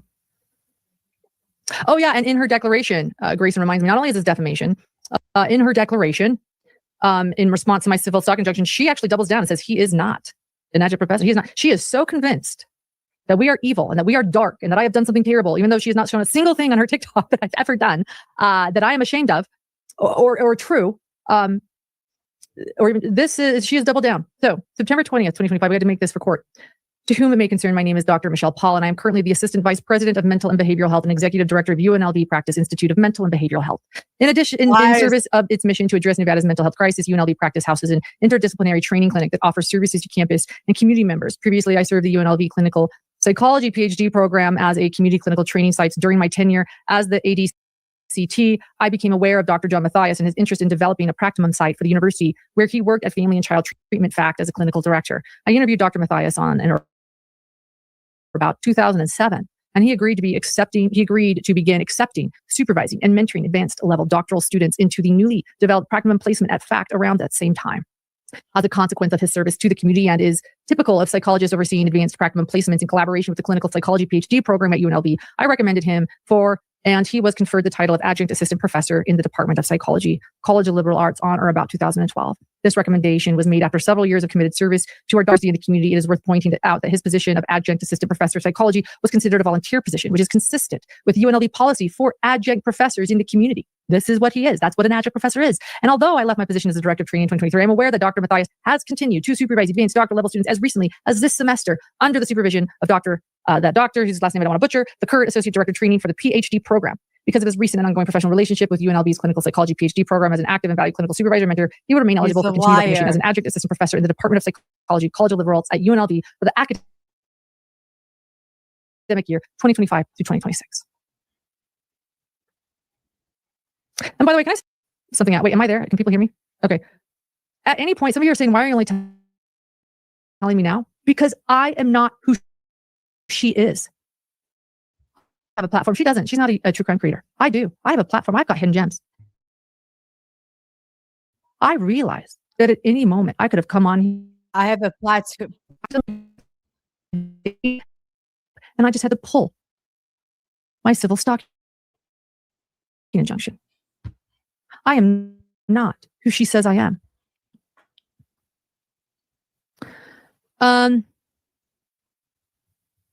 That changed things for me, by the way. that really, really changed things for me because you know what? I have a thicker skin. I chose to be a broadcast reporter and have people criticize me. I choose to manage my family business YouTube account, which is oftentimes not kind. And I can handle it. But when Denise with the I knew I needed help because they were never going to stop. And by the way, we're not showing you all the TikToks. Every other day, guys. Every other day, TikToks about me and our business. Hidden true lies is what they call me. Never showing anything substantial, just tormenting me, mocking me, criticizing me. And what this is, it's control. That is what it is. You can say whatever it is. This is a TikTok every other day, every few days, trying to expose me of something I've never done, trying to hurt me, trying to burn. This is a quote. We're going to get to it. My faults, burn her fucking false kingdom to the ground. Every other day is painful.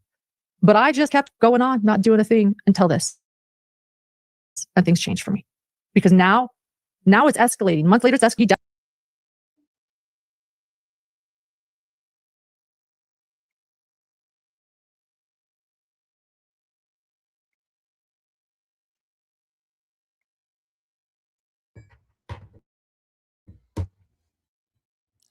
Hold on, kids. I don't know what's happening here. Let me I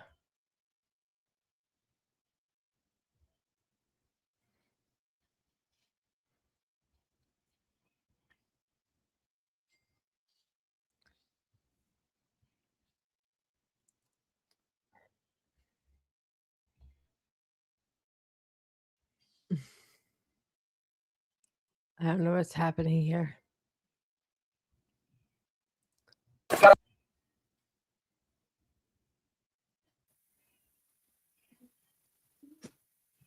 Thank you, Crusher.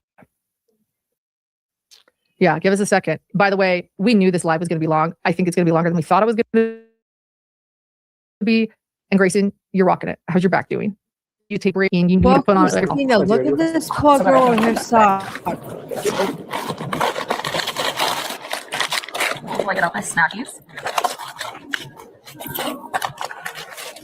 Okay, hold on. 1 second. Gotta unload.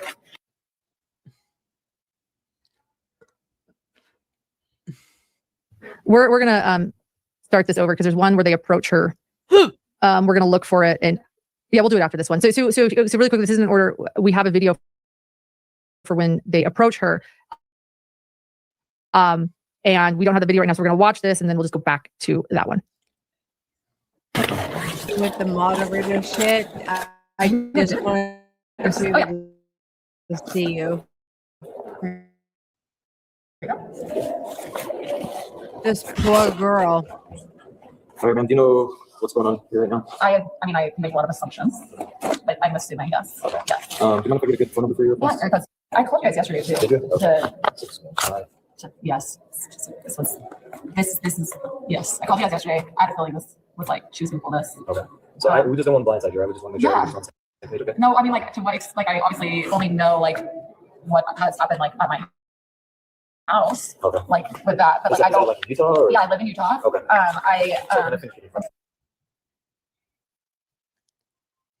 Yes. I have yeah, I mean ask me, but I don't know. I just don't know. I mean, so long story short, you're being served with a protective order. Okay. So you're not allowed to come within 500 feet of the respondent. You're not allowed to go to the convention. You can stay at the hotel, but you cannot go to the convention or 500 feet.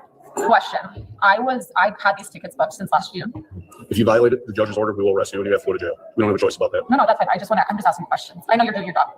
Can you imagine trying to get a mom from Utah arrested and kicked out of UConn, the crime con? What type of fucking vile piece of shit are you? What type of vile, knowing that is an absolute fabrication lie, just because you don't like her because she was talking shit about her. Guess what? Boston's talking shit about you. Utah's talking shit about you. Australia talking shit about you. Come at us, kids. Come at us. I'm not crying because, you know, it's just I play a freeze.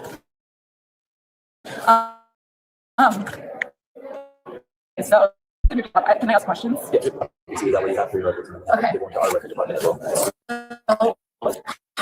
Can I fight this here? No. This is going to be a Utah place. Yeah, so my question is, I don't like I've had these tickets since last June. She knew that. She never did. I ended my friendship with her in April. It's the last time I ever like spoke to her initially. She I know when the hell for harassing me. I'm going to literally be fighting this. That's not the issue. The issue is like I've had these since last June when I ended my friendship. She didn't have tickets here at all. She knew I was coming. Hey, baby. Hey, Linda. With that said, like, why am I getting punished when I've had these tickets? I'm sure they can look it up. For much, you know what I mean? I'm sure they can look it up. But like, this is. So I don't know if that's like something you can take up with them as far as like maybe reimbursement or however you guys are trying to do it. Not Yeah, You know like, what's civil stuff, tragic? right? So You can hear the Okay. sadness Yeah, I'm just asking, like, and panic in Just her like, what can I do? voice. Like, I'm here with my friends. You know, sorry. like I said, they're not kicking you out of the whole hotel, but No, you can't come that's to the fine. ConCon, right? So you can stay at the hotel. I know, just but- as long as you stay away from. Yes, And exactly, I Elder. can't see that either. I'm sorry, but that's No, I know. Wait, unfortunate so situation that we're in. I know it's. And this I looks feel- like if a I love you, contact Jenna. order. I've never contacted her. So, but there's other people listed in it that you are not allowed to contact. I never saw other people. It's in the- wouldn't in the even second talk page. to anybody that like she knows, like never. Okay. But I've done that. I have like her history of her pulling this stuff before with other police So reports. when you go to court for this, you're gonna have a court date. Oh, honey, you thought this I was understand going to and be I understand the completely frustration with it, but different. It look, blew up the in judge that signs off bitch's on- How do you face. get a signature on something that's not even My like- partner and I can't deviate off this. So if anything's violated in this from what the judge says, Yeah, no, we have a legal I'm telling you obligation. We have to I enforce please it. do, and I'm not asking you not to. So we'd hate for something like this to happen where you How get do I find arrested out over how this. this was approved? I would hire an attorney and have your attorney go through it and we go No, but to. like, how is this judges- even approved? These, like, I have done literally. It's an application So the- process, application through the judge. I know, but like, I want to try this. I might be at credit fund, but Well, you, I'm a rookie, so like, obviously, she had to say something to be able to get this signed. it's an application process that has to go through. You go to court, you apply for it. If the judge deems that it's necessary, the judge will grant it. You put in the application and whatever evidence presented, the judge says it's an issue. Okay. So you do a court date for it and show it. I would reach out to county and find what date is. Go to court, you can explain everything and I know this is why I came. What I is- like came to your office in Aurora yesterday to avoid all this because we, literally, like, The this is police- like me having plans to go somewhere and someone else following me here. And then Yo, telling me I'm that's a stuck. fact. I'm sorry that this happened, Like, but unfortunately, there's nothing we can do. I know. And so this is, if you reach out to Utah, this looks like the case number that you know, write our report under. Thank We're you. just gonna say that. Okay? No, no. He's ready, just- I understand. I got it. Identify yourself. I respect what you do. I'm not mad at you. I'm just, It's I just an just have unfortunate. questions and like, thank you for answering what you could. Yeah, it's fortunate. It sucks, but But unfortunately, Utah has great anti-slap. Like, we're on medication, we're on anti-slap on this one. But I still won't go to jail. Right. So I can be in my hotel room. Yeah. And can I hang out, like, and borrow my friends? as long as it's not the crime time convention, or others are on this. Like, let me see, like, the one they said, And so these are all the people you're not allowed to come in contact with. And so this is just a not general, contact like, blanket for- statement, she could say anyone is a business. Like I said, coworker. we don't have access to what they happen in the Utah courts. Yeah. God, I want to I would hire legal counsel, No, yeah, thank you. go that route. They can get all the stuff that you need. I appreciate it. Sorry, guys, that I'm not here to this. I'd rather have you, I tried to, like, you know, save time yesterday. we'd rather explain it to that way you know what you can and can't do instead of accidentally violating it. Yes. And then, like I said, even if it's accidentally violated, we still have to arrest you. And we, And I like, You're on vacation. yes, no, I respect that all. that's the last thing we want to do. Any questions for me that I could? Okay. I would just read through it, know what you can and can't do, and just use those as guidelines and don't violate it. Because it's no contact, Twitter, Instagram, Reddit. I've never It- even contacted it's all her. listed in there. I know, I've never, like, literally not one time ever since ending my friendship with her have I contacted her at all, other than a response to the message she sent me. If like she reaches out to you by any means, then just try to form some type of documentation where like, hey, I'm not allowed to contact you, don't contact. No, I'm not here to talk to her back. Don't No, even dude. reply. I don't even know. What I would do is if you start getting messages from her texting you, stuff like that, report it, Yeah. get a report number, document it, so Oh, yeah. so whatever 100% These are Janice. sent or phone it to me is- individual lens. That way there's a record of it that she reached out to her and the other that are in there. Oh. Because it's no contact on your end. No, So even if you replied, I don't even, nothing. I'm not even, no. yeah, because even if you were saying, you know, I gave a temporary protection order and you say you now file, Exactly, it's not. Linda. So you wanna- I'm not planning on that. I was telling you No, no, no, something no, no. That's what I do. Keep telling me you're gonna accidentally, oh, leave right now. It's just the crime not fit through the. I'm like, I respect Christina's gangsta that this bitch knows her law. Like she ain't fucking having it. And I love that about her. Like I don't know if she considers herself a gangsta, but I do. and 500 feet with her and the internet stuff and phone calls is what I saw in there. Okay. But I'd read over it. I just to make sure that you're good with it. Yes. I'm ready. She's the one harassing me. I guess to pull this. Oh yeah, I have my I kept like a binder of all of her, even though Utah law, just because I wasn't worried that someone yesterday, and I was like, well, looked up Utah law to make sure I wasn't breaking any laws by being here. That's why I went to Utah law and said it had to be served directly to me. So that's why, and I called an attorney this morning, and she was like, just live your life. Essentially, I'm just here being with my friends. Amen, girlfriend. That's why me and you It's okay. are other good questions? people. No, if we live close now, you be okay, my no, I homegirl. can answer them. Okay. Do you guys have a phone number I can call if I do think of any So, my contact information is on there as well as my address. okay, just because I don't know, right now I'm clearly for some reason emotional. We're working here. So, my makeup. We're yeah. sorry we did that. No, not you guys. My freaking body wrote that, right? Yeah. No, there was one moment yesterday where I saw her immediately went to security and got behind her. Not behind her, behind the security guard. Just to say, No, I understand. So, And you can also, if the harassment keeps going that way, you could apply for a protective order against her. It's your right I as kind of well. wanted to do that yesterday too. That's why I was trying to I have the report for that yesterday because I'm like, dude, I'm all literally done for harassing me. So, not done with you. Someone else uses the police as a weaponizing police. And I'm just talking about anyway. Okay, so I need to tell my friends. And can I just go? I want to be. It's kind of embarrassing. Can I walk with them outside? Can I walk with them out? To the hotel. To the hotel, later. We'll go talk on my motion with it. Yeah. But that way you're not being escorted by us. That's fine. She'll think we should do that. We'll go ask Mr. Luis if he'll do it. Would you be willing to escort her back to the elevator so she can go to the hotel room? Oh, would you guys be in the hotel room so she's not being escorted by the police? That's our only request. Of course. He'll escort you to the room, to the elevator. That way we're not walking you there. Okay. Thank you. You're welcome. Okay.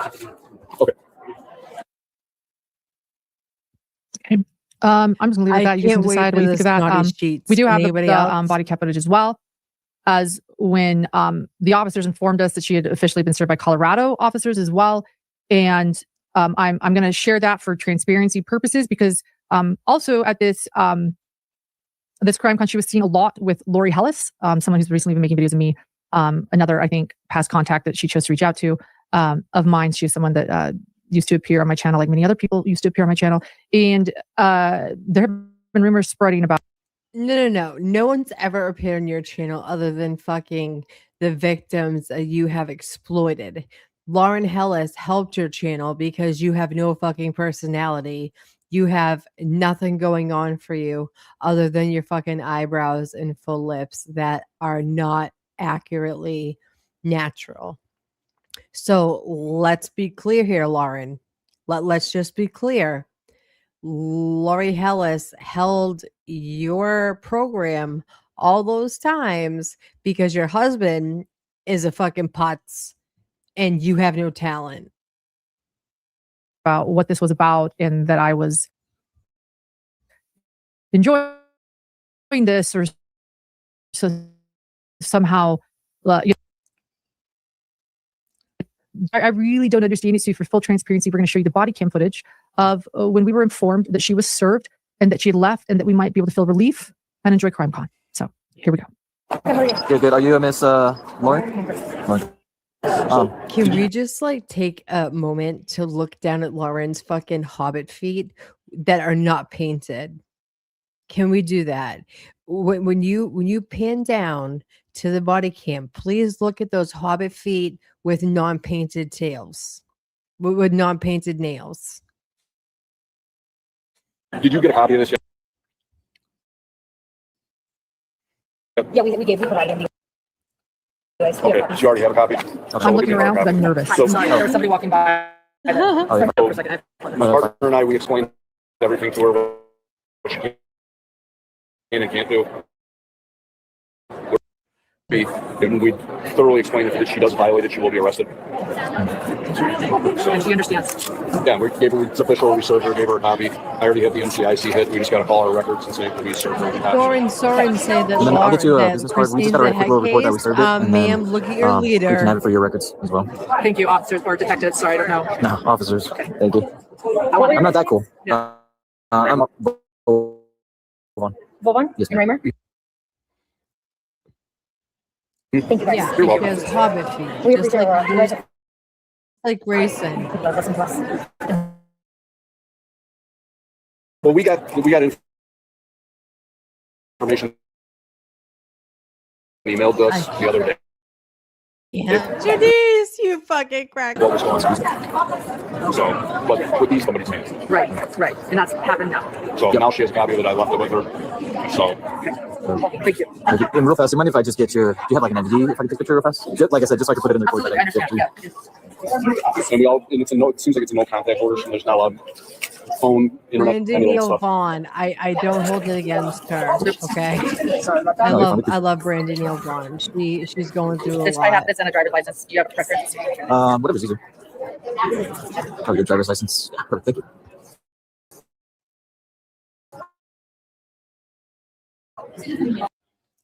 Perfect. I'll get these back to now. And then real fast, if I could just Don't get your forget phone to number. wave at Or Fanny's, the phone number I Lauren. called works. The phone number, pardon? The phone number I just called, does that one work for you? That one, that's my producer. This troublemaker Baker is a fucking menace. Okay, she is her henchman. Just so we're all clear. Grayson Dorr, who's on there. I'm the, what do you call it, the person that his name is official. So they have your phone number. Do you want to give him mine too? Probably Lauren Matthias. Okay. And it's, let's put it on the table for someone to see it, but I don't want to. It'll do more. It'll do more I work. feel bad not being able to Okay, like perfect. Yep, like I said, we're just gonna write up a quick little report that we served like, to her, and then give you guys your copy that you gave us back. get crushed. And then she is aware that it's no phone contact, like you said. So if there's any messages that are sent, emails, off anything of like that, it that's a because violation of it. fuck Yeah, she's a pretty press on social media, but I think that's on there. Yeah, she's not allowed to do any of that. Okay. She knows no TikTok. She knows everything. I said She it's was a given a copy, yeah. It's a no contact order. It said read over it. Whatever the judge puts in here, we can't deviate from it. You will be arrested if you violate. Thank you. No problem. Thank you. You guys have a good time. Thank you. Enjoy the rest of the weekend. Okay. So there you go. Just want to point out, I was looking down. I was nervous. There was another angle. By the way, Grayson and I were just talking there back and forth. I wanted to play the other angle. Grayson doesn't because it's a repeat, but I think it shows how fearful Grayson was. That was more the angle you could see me. We received 5 body cam in total of a few things. And so those were 2 of them. I want to say thank you to Brandy, who's here. That is Michael Vaughn, or Monkey's mother. Monkey Vaughn is still missing. Her little boy was kidnapped. Thank you. I'm so sorry. And I hope you're feeling better, Brandy. I know how you've been going through so much, and we hope that you'll be able to see justice. Please, everyone, know that Monkey is still missing. After at that leaving fake- CrimeCon, the respondent, Look at that fake. right after leaving, you heard Grayson, Yeah. she knows she cannot post on TikTok or Instagram anymore, though she'd already posted that one. Never. They said, yes, she knows. She knows. So after leaving CrimeCon, the respondent proceeded to publish 2 additional posts on both the TikTok and Instagram accounts that she made to expose me using the same targeted accounts. In the first of these posts, she appeared walking in a field while mouthing along to the audio stating, quote, "And don't come over here lying on me because I'm going to tell you what you said, Ronnie, Bobby, Ricky, and Mike said. Don't lie on me. That is my biggest pet peeve. Do not lie on me," end quote. And as with her prior post, the comments were populated by video. Should I share both of them? Comment back to back. Is that easier? In the second video that she posted, he is a willing. Oh, you can go for it. Here's that video. Okay. In the second video, the respondent mouthed the lyrics to Eminem's song Worms. The content of the song can reasonably be interpreted as threatening, very threatening. The opening lines of this Eminem song Worms is, quote, "You claim if you get knocked by the cops, you'll give them not even a statement. Walk in the arraignment, shoot the bailiff, karate kick the plaintiff," end quote. The portion that the respondent chose to perform states, quote, "Because nobody likes me, everybody hates me, they want me to go eat some words. I hope you offended and drag my name through the mud, through the dirt, but I'm going to make you eat your words." By deliberately selecting and performing these lyrics on the targeted social media accounts, the respondent conveyed a threatening and harassing message directed at me in direct violation of the act of injunction. And we'll listen to that. Nobody likes me, everybody hates me, they want me to go eat some worms. Nobody likes me, everybody hates me, they want me to go eat some worms. Drag my name through the mud, through the dirt, like I'm gonna make you eat your worms. I agree, Joe. That is a threat. Lauren. And this is after she has been Tucking your served a stalking injunction, which is a restraining order that she is breaking.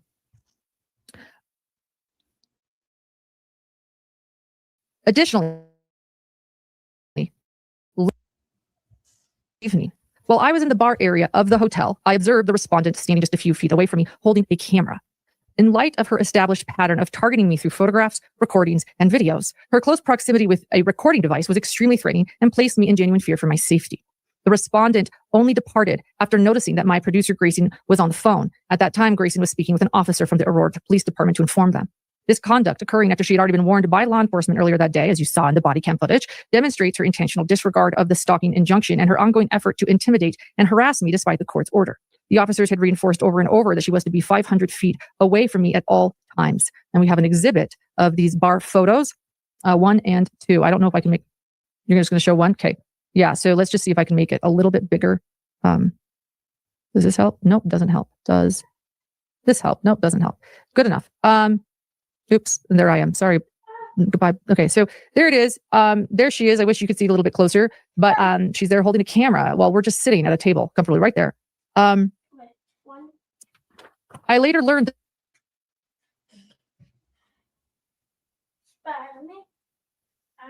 I was very, very afraid, by the way, when you throw out the threats that I'm feeling, the serving of the stalking injunction that day, knowing what the police officers told us, you're good to go, you should be safe. And then that night, there she is with a camera in socks. And we'd been there all night. I was like, I don't think I'd ever been more fearful for my safety than in that moment. I was like, what is she going to do next? Will this ever? Nothing. That nothing will stop her. Nothing. I later learned that a friend of mine who was aware of the ongoing threats and stalking had taken photographs of this incident, which is why we have this. And he took multiple. These photos clearly showed that the respondent was standing only a few feet away from me and my producer Grayson, despite an active civil stalking injunction prohibiting such conduct. Her deliberate proximity felt extremely intimidating and was intended to cause me fear and distress. And by the way, maybe I won't read it, but there's also a letter, a signed letter from my friend. I think I might have it right here.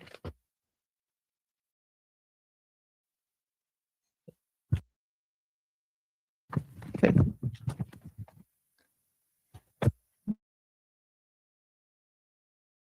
Okay, I think it might be somewhere else. We'll keep going. But thank you to my friend, why he took it, that it was unaltered. And if we come across that, I'll read it because I want to read everything here because that's what this live is for. So additionally, then on Sunday, September 7th, at CrimCon, while I was seated in the bar area for lunch, I observed the respondent again being escorted by someone to the restaurant located directly behind me. Once again, she was within less than 500 feet of me in direct violation of the injunction. Her continued proximity placed me in fear for my safety and further demonstrated her disregard for the court order. You did that to yourself, girl. On Wednesday, you did that to yourself. September 10th, one of the respondent's associates, and you can make it bigger now, maybe, or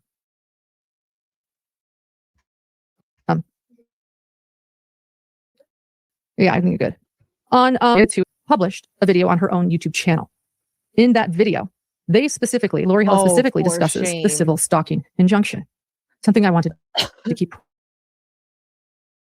private for my safety. And to emphasize that I had served this respondent with the order.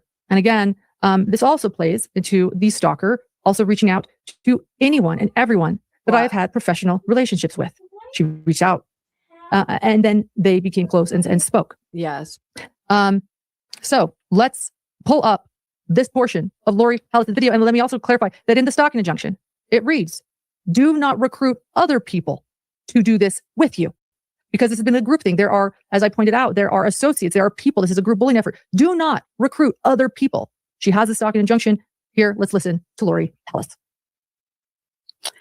The next thing that happens is that one of the former friends starts making some TikTok videos. And on those TikTok videos, she's talking about the former friend, the former friendship. And she does at one point use the creator's voice, posts a snippet. And so when I get to CrimCon, I'm told that this creator has now filed a stalking order against one of the women in her former friend group.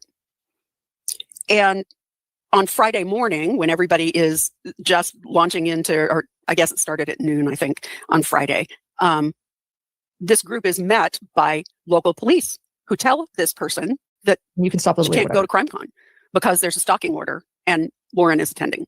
Sorry, the creator is attending. So she gets 86th out of CrimeCon, even though she bought a ticket just like everybody else and just like the creator did. Now, this creator does not have a booth, is not presenting, is not a speaker, is in no way associated with CrimeCon. She's just there as an attendee the same way as everybody else. But she manages to get a stalking order. And the stalking order not only keeps her former friend, but anybody who associates with her former friend. So for the rest of CrimeCon, the local police are patrolling CrimeCon to make sure that the creator isn't stalked. And everybody else in the place is looking over their shoulder thinking, oh my gosh, are the police going to think that that I have to be thrown out because I was friendly to this this other person? So on Saturday night, we're all sitting around in the bar and the police come up and say to this person, you have to leave the bar because the creator's associate, not the creator, her minion walked through the bar and you can't be in the same room with her. So no, she got not the creator, not the minion, but the former friend had to leave. And this is it's just getting out of hand. Now she's using the police to harass other people. And she's using the legal system in a way it was never intended.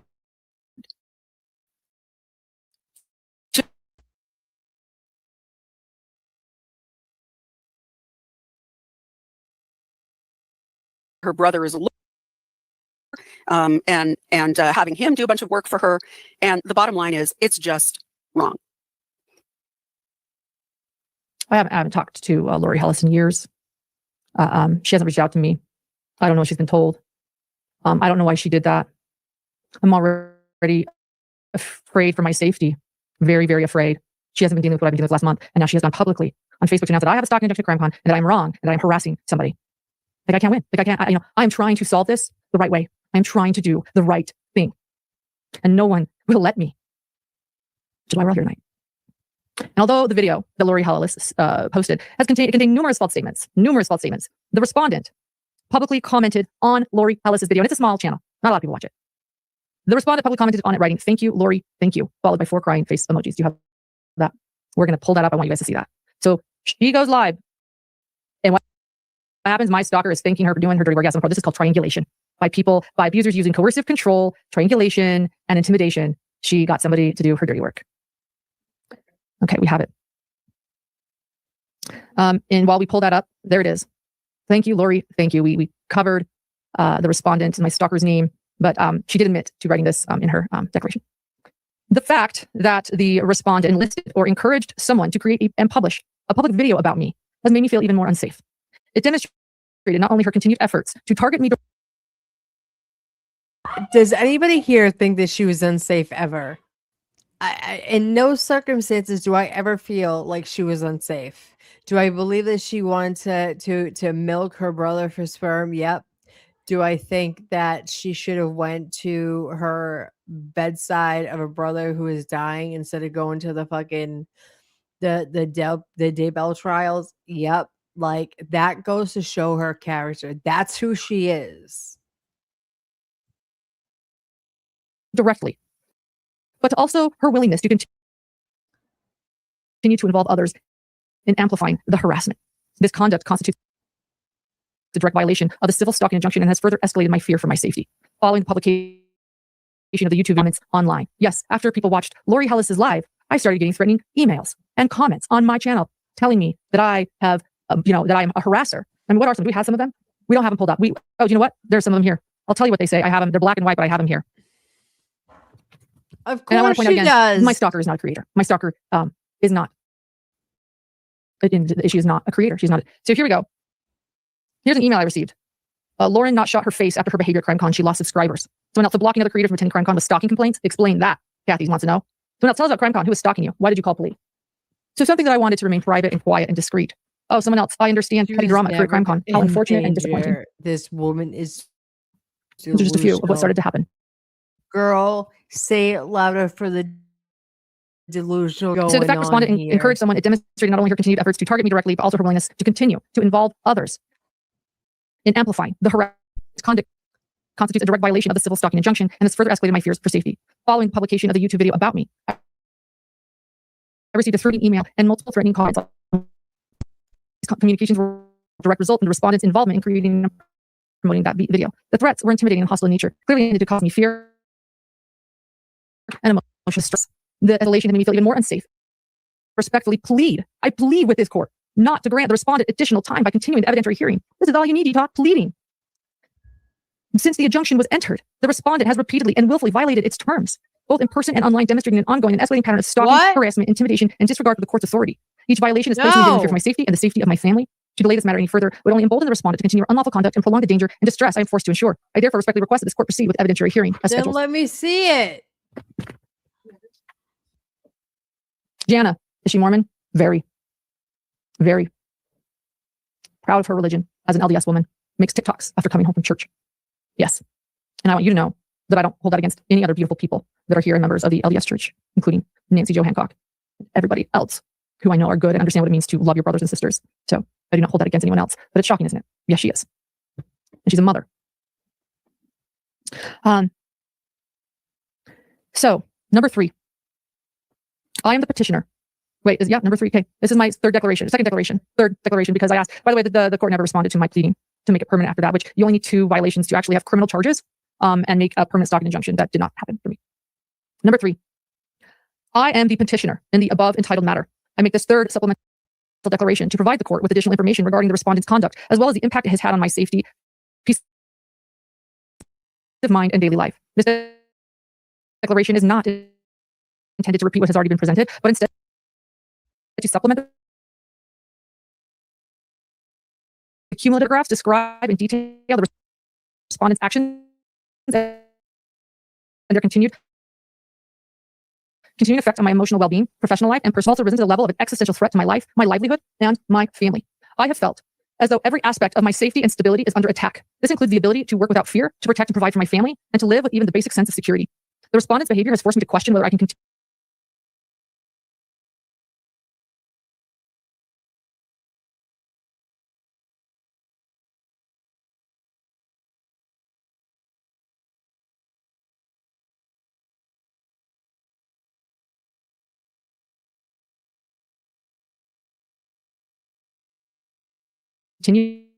in my profession without ongoing harassment, and has strained my most important relationships and has placed a constant cloud of fear over my daily existence. The respondent's actions have not been a series of minor inconveniences, but rather an ongoing and relentless campaign that has profoundly threatened my well-being and sense of safety. Additionally, not only has it threatened my sense of physical safety, but at times it has made me question continuing to live, and it has taken such a toll on my mental state. Up until 2025, I have never questioned that before. This has felt like a complete nightmare. It feels as if every day there's new information about things the respondent has done and people in my life that she has contacted as part of this relentless campaign. The respondent has attacked me from all angles: myself, my husband, my business, the relationships that I've built throughout my career, my employee, and even my baby brother who tragically died just a month prior to her beginning all of this. She has proven. Oh, so now you're using your baby brother as a both sword and a weapon. You should have been with your baby brother who was in a tragic accident and your mother was on hospice, but instead you had a clout chase and pretend to be the Woodcock's fucking knight in shining armor. I have no respect for you. You are one woman. I have zero respect for you. Not only are you you're not a good mother, you're not a good husband, you're not a good wife, and you infiltrate murder victims' families for clout. You are a piece of shit, in my opinion. That there is nothing off limits when it comes to her campaign to destroy me, stalk me, and harass me. This can be proven by some of the captions on the respondent's posts and comments that she has made and or engaged with on the social media accounts that she has created to target me. A particularly egregious example is the respondent's July 7th post. And we have that exhibit. We want me to show it, but we have it, the cover text for that Yeah. That video reads, point of Yeah. view. You Insert fake tears. saw the red flags and you thought, Have you wow, seen a tear? what a passionate color palette. Janice, followed by have you spilling some seen tea. a And single then her brother tear? spoke his consent. Part of the caption reads, how could she do that without his consent is beyond me. To be clear, my brother suffered a catastrophic ATV accident in March of 2023. And before he died, in March of 2025, there were medical discussions about sperm preservation. I had mentioned the possibility of that to the respondent at one point. However, there was never any intent. Not for nothing. I have two brothers, okay? Luckily they have kids. But like I have never, me and my sisters, my brother, my mother, we would never even think of that. We would never even think of milking our brother to have babies. And Lauren apparently chose to carry it. Do you know what that's called, Lauren? Incest. That's polygamy. That is incestual. The way the FLDS works, they marry their cousins and they have incest. Okay, that's incest. Allegedly, this is my opinion. You're a fucking weirdo.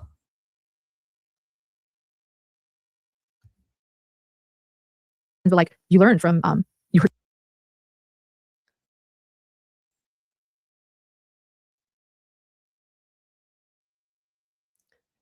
just heard from Susan Hendricks there. I certainly have it. People are getting this, though. People are getting this, and media is getting this. I'm learning, and we're starting. And when I saw this, I was panicked. I didn't even know what was going on. Like, luckily, I didn't see it at the trial. I would panic. Luckily, it was my spam folder. I was like, we found it in my spam folder. We were like, what in the world? And that was like something that made really something's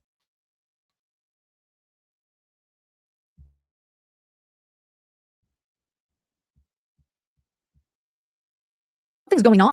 A panic. Like, what is being said? What have I said in a text message? It was like, Exactly. yeah, like, Ask what Kobe could be said in a private Ryan text message? how Who's releasing my she private text messages? treats Because at this point, them. again, the stalker approached me and said, all my text messages are being released. And they're Yeah. saying that I'm saying She horrible things about all these people that offered I her care about. womb. Thank you to the victim who came forward and told me that they were given Janice, hold on. I gotta pause this. that email. Janice says Lauren told a group of random women sitting in a line at a trial about Spermgate. It wasn't a secret story. It was not a secret story. I'm not taking my brother's fucking sperm. Nope. My son looks like him. Good enough. I'm not taking my fucking brother's sperm. Not never. That's fucking weird behavior. Sent that email. They were so confirmed.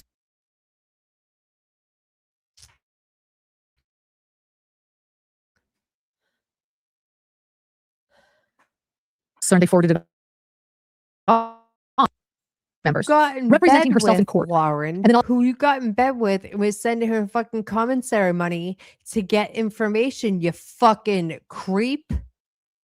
That's not normal behavior either. Her and Grayson, her and Buffalo Bill, her and Buffalo Bill was in bed with Lori Daybell. Keep that in mind. Feed for thought. All of a sudden, you're delivered this email. This whole other like, what's going on? I had no idea. And I'm being shunned from rooms that, what I'm saying is the room that I belong in, rooms that I care about. Can't figure it out. So that happens. And so it's clear that a lot of people have been sent this email, whether they're getting it, whether it's going to. Lauren, you were shunned from those rooms because of what you did to those poor people. You shit all over Kay Raycock, Larry, Crusher, all of them. You infiltrated their lives in deception.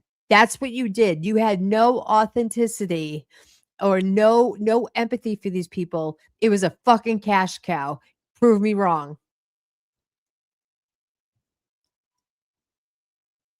Spam, I have no idea. I'll never know.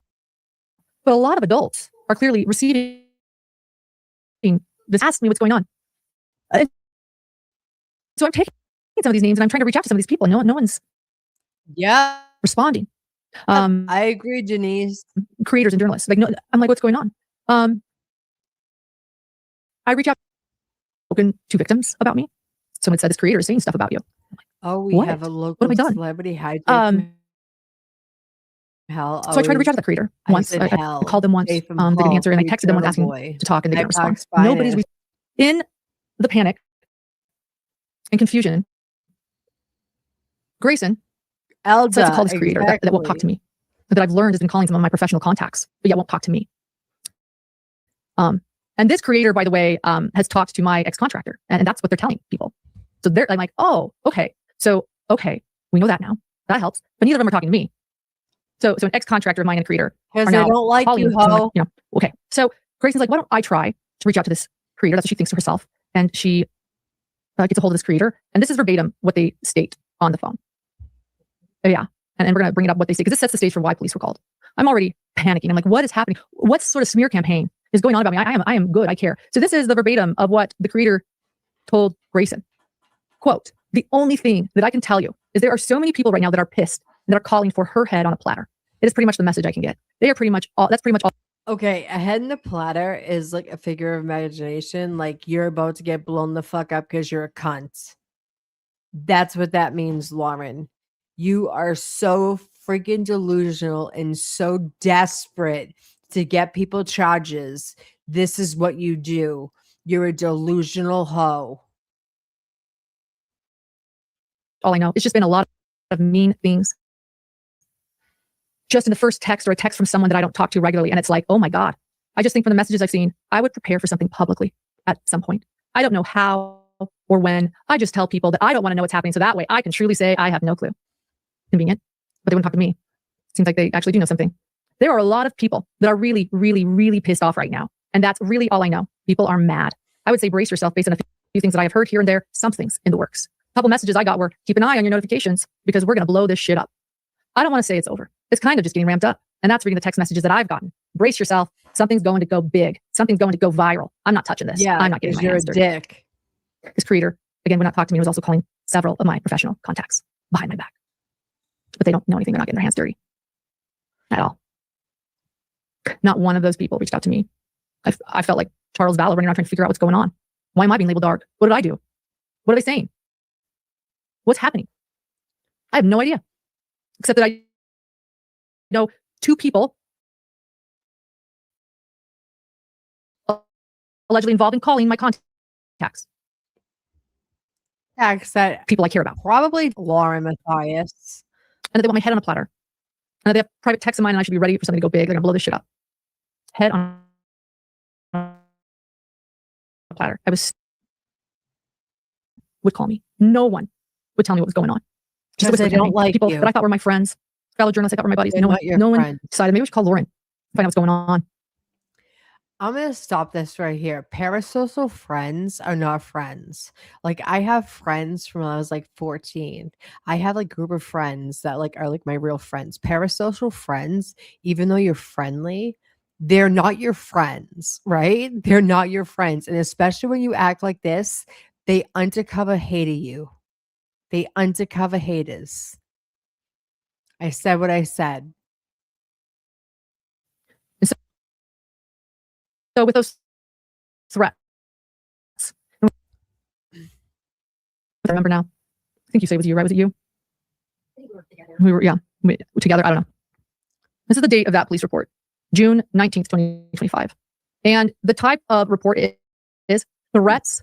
And you notice she's having Grayson do all her dirty work so that her hands are clean. Well, Grayson did it. So when Grayson gets to the point where they're throwing her under the fucking bus, they're going to be like, Grayson called the cops. Grayson did this. Grayson did this. If Grayson was smart, she'd get the fuck out of there. And harassment. Threats. And threats and harassment. When no one else would tell me what was going on. I mean, if you did, like I said, I knew that the creator was calling people and I knew who called the creator to tell them stuff. That's all I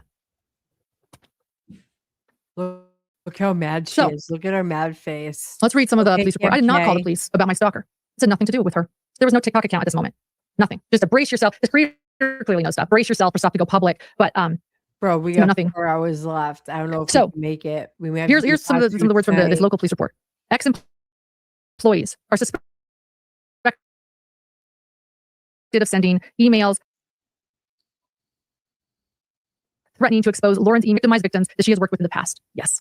And like I said, can you imagine being a victim at a trial and receiving emails like this, dealing with this, re-victimizing victims? Yes. To do such a thing, to share text, to share private texts that are off record, where I'm discussing this case for years, that is going to re-victimize victims. Things that they should never hear going on behind the scenes. All I have done is defend them for years, the victims of this case. I don't want them to know why I had to defend them. I don't want them to know things behind the scenes that are so icky in the podcast world that they have to see them. I care about the victims. They are my friends.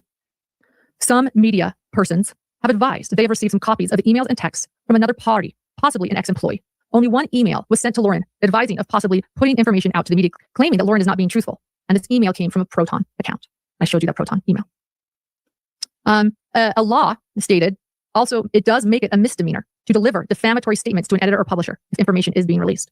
There you go. There's an ex-employee, ex-contractor that as of July 2024 is suspected of releasing info to third parties. And that is true. Are they releasing text messages of mine, whether verbally or physically? Whether they're calling someone to do it or sending them? That's who I'm concerned about. Threats pertaining to the situation info on cyberstalking laws, using text messages for cyberstalking, which includes publishing or distributing information to increase the risk of harm or violence to the victim, is a Category C felony in Nevada. In summary, sharing text messages with a third party without the consent of all involved parties in Nevada could be considered unlawful and may lead to criminal charges, including felony penalties and a civil lawsuit for invasion of privacy. It's crucial to understand these regulations before sharing any personal communications. Absolutely, Jay from Hall. To simplify, the victim believes that the suspect or an ex contractor has sent company or person concerned if text messages are released to the public, that her reputation will suffer, and that victims of crimes she has worked with in the past will be re-victimized. Yes. If you are going to share with people what is going on behind the scenes in my chats day in and day night while covering cases, victims will be re-victimized. It is cruel to even send. Coming from the free Cameron Reed world, quote unquote private texts are not private. Okay. Be careful what you say in messages. And on phone calls, people record you. She's a fucking idiot. Send them an email suggesting something is coming out, and the truth will come out. And I have no matter what anybody has said, I have defended them for years when others wouldn't. No, you haven't. So let's see. The ex-contractor was sent a cease and desist order from Lauren's lawyer 5, and text messages have supposedly been shared with a third party after the cease and desist.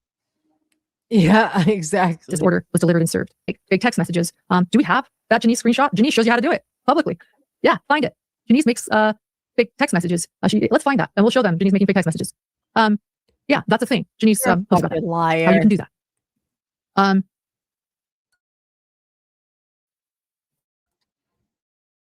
So yeah, that's a thing. After the cease and desist order was delivered and served per request from the victim, I attempted to contact the creator. Let's see, hold on. I have bad eyes right now. This is really small. Yeah, do you have my glasses? It got dark and this is really small. I have, okay. Thank you.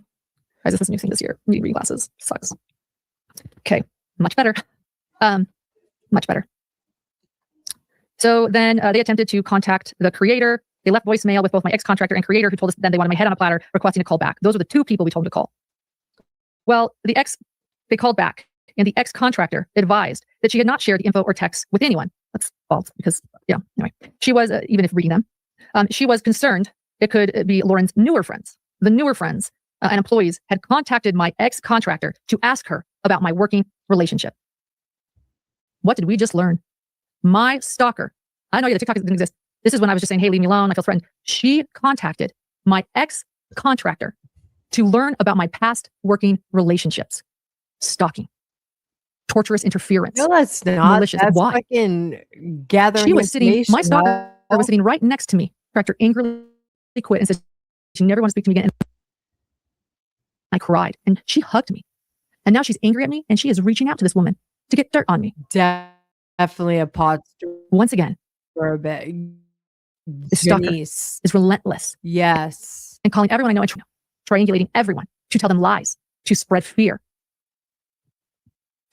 Like this has been going on for months. And that, my friends, is something She just seems like the girl that's like, oh my God, we're such good friends. And then talks about you behind your back because she has so much narcissism that she cannot fathom having anybody better than her. Like Janice's legs. Have you seen those legs?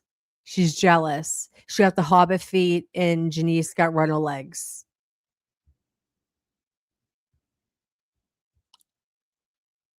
that I learned from this police report. And it is not a false police report. And after we learned that she was involved, and by the way, I recorded, I mentioned that the entire police exchange with the police on my end, he knew that. Okay. So we recorded everything the police officer was saying to us. He knew I was recording. I said, by the way, can I record? He goes, yeah, I'm here. So this is one of the things that he told us. He came back from talking to both these people. That's right.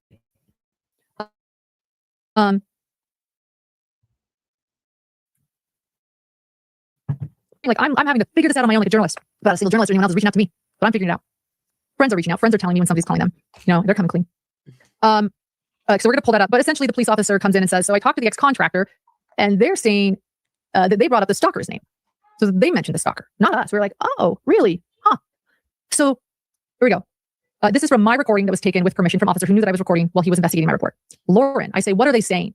Officer, the anonymous Proton email came up saying that, yeah, there is information, but yeah, I've talked to creator and ex-contractor. Lauren, okay, and what did the ex-contractor say? Well, she says that she got messages from the past and stuff, and denying different, denying that she's part of this kind of thing. But she did mention that my stalker, she mentioned that person. Lauren, that's what she's sending texts, officer, that she feels that might be somebody that might be more involved with it. Lauren, okay, with it, by the way, what is with it? And we're not playing the audio, but in the audio, you can actually hear Grayson say, huh, that's interesting. But I also want to point out with it, what is it? What is this it? What are they all trying to destroy me? Are they getting together to hurt me and destroy me, to burn my false kingdom down? Which I don't, why is it false? I don't even know. But now, my stalker, never mind, they're an ex-contractor too. So really, these are all a bunch of people that used to work for me. Then to tell her things that defaming things, and then they're getting her to call other people. Like, what is this? This would be called group bullying, triangulation. It's cruel. This was not a fake police report. It was real. So, false police report, as we're not going to go over it again, was in Boise, Idaho, when we felt threatened and felt unsafe walking to our car. So we called dispatch to escort us to our vehicle. After that happened, that was when police said, hey, Adrian, baby, it's good to see you, my love. Why don't I take an incident down? Because if you get a lot of incident reports, it's helpful. Let's get this in an incident report. I did not call for an incident report. Those are the only 2 times that I've called police. Neither of them fake. And yeah. And I'm not going after my stalker with police. It was after going back. Can we stop calling her a stalker? The last thing she is a fucking stalker. She's trying to brainwash and gaslight all of her gems into believing that this chick is a stalker. She's not a stalker. Stop it. And Gems, if you believe that, you're a fucking idiot too. In her work focus and productivity. She's also experienced ongoing insomnia, reduced appetite, and weight loss. Feelings of inadequacy. By the way, I have tried to eat today and I cannot. Forgive me, Nancy Joe. It's plastic, I know, but I'm sipping a root beer. She's also, so I watched her withdraw socially and struggle to concentrate with a significant decline in her work focus and productivity. She's also experiencing ongoing insomnia, reduced appetite, and weight loss, feelings of inadequacy, fear, irritability, frequent migraine headaches, and persistent stress-related gastrointestinal problems. On more than one occasion, she has expressed suicidal thoughts, overwhelmed by the relentless nature of the malicious and false attacks directed toward her. They're false. The day I will never forget is July 7th, 2025. At approximately 5 o'clock in the morning, I woke up to Lauren rocking in our bed in visible distress. She was holding her legs tightly against her chest in the fetal position as she rocked back and forth on the bed. She was experiencing a severe panic attack, and she told me that she did not want to live. That moment was devastating for me as her husband, and deeply alarming as a clinician who understands the seriousness of such statements. Never once in the 10 years that I have known Lauren has she ever expressed or considered such suicidal thoughts. I was devastated and concerned by this extreme change in her behavior. I agree, Our Linda. 8-year-old son. This is what the media wanted, right? That's why you guys wanted to film the stalking injunction hearing. Our 8-year-old son has been greatly affected by these events. He has developed an unusual sense of responsibility to protect his mother, telling her that she must promise to run to save her life if he tells her to, and to not ask questions. He lives with a constant fear that harm will come to her, and his sense of safety has been diminished. He mirrors his mother's anxiety and distress, and he has attempted to comfort and protect her, taking on responsibilities no young child should bear. Yo, this bitch needed a 5150. I don't know what it's called across the country. They call it the Baker Act. Over here, we call it the 5150. She needed the 5150 with the Haldol shuffle. Okay, she needed a one-on-one. She needed a one-on-one, kids. His fear of strangers and imagined catastrophes has increased dramatically to the point of often refusing to leave the home. He has withdrawn socially from friends, struggled to fall asleep at his normal bedtime, and significantly reduced his appetite since the stalking began. This parental role reversal, empathic trauma, and emotional harm are all symptoms of what happens to children who become secondary victims when a parent is subjected to ongoing stalking and harassment. As a clinical and forensic psychologist, my professional work has included evaluation and harmful behavior. In my expert opinion, when an individual repeatedly violates a stalking injunction, it demonstrates not only a lack of respect for the authority of the court and the rule of law, but also clear antisocial traits that significantly increase the risk of harmful behavior in the future. For this reason, I am especially concerned for the safety of my wife, my family, and myself. These restraining order violations, combined with the escalating psychological harm we have endured, have led me to respectfully request that the court not only uphold, but strengthen the stalking injunction. Why does her kid know so much about her life? Like, literally, I know I talk about my cancer a lot, but I had a 4-year-old, okay? And the social worker at the oncology center told me that you never say it's like a boo-boo. You call it cancer. And then I had to have surgery to get the sickness out. And I'm all better now, right? That's what you do. Why does her son know so much about her life, and that he is so mentally unill that this is her fault? Like, my son knows the word cancer. He knows I have breast cancer, but he also knows that doctors took care of me and I'm all set now, right? I even had my new boobies yesterday or the day before. Like, I can't, I don't respect her. If your 8-year-old son knows too much about your life, you are parenting wrong, my opinion. In this matter, with the recommendation of a referral for criminal charges, there is no indication based upon past or current behaviors that the stalking and harassment will cease with or without the stalking injunction. I declare under penalty or perjury under the laws of the state of Utah that the foregoing is true. This is from a friend of mine. I'm going to leave her name out of it. It is a dear, dear friend of mine. Those that have met her will know, because of her generosity of when I cover crime and how she has helped me and how she has met and loved so many of the victims. I'm going to say it. She helped plan JJ and Tylee's memorial. Doing the majority of it. I have been, one second.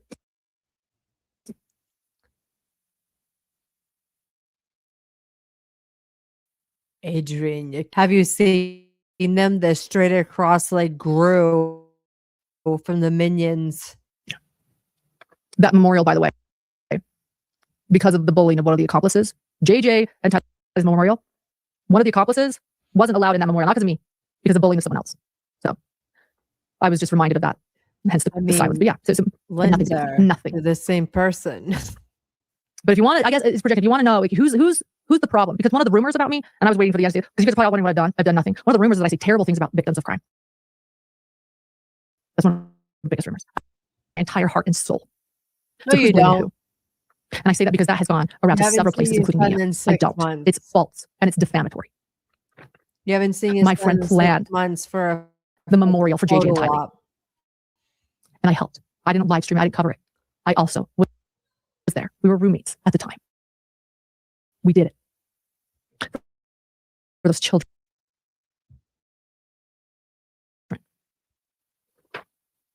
hold on, let me pause this. A friend says, I didn't show how to make Faye Texas. Lauren cherry picked what posted as someone else's post that I commented on. The person said, you can alter words on desktop, not tests. My son learned that in 7th grade. Preach it, girl. Preach it, bitch. Jenny's, me and you need to be friends. I wish you lived closer. Me and you would be fucking, we would be biffles. I swear to God. Her son probably knows too much from spending time with his forensic psychologist doctor. Yeah, can you imagine living with that? For fuck's sake. Oh my God, get me out of there. Fuck adopting Kobe. Someone adopt him. Allegedly. My opinion.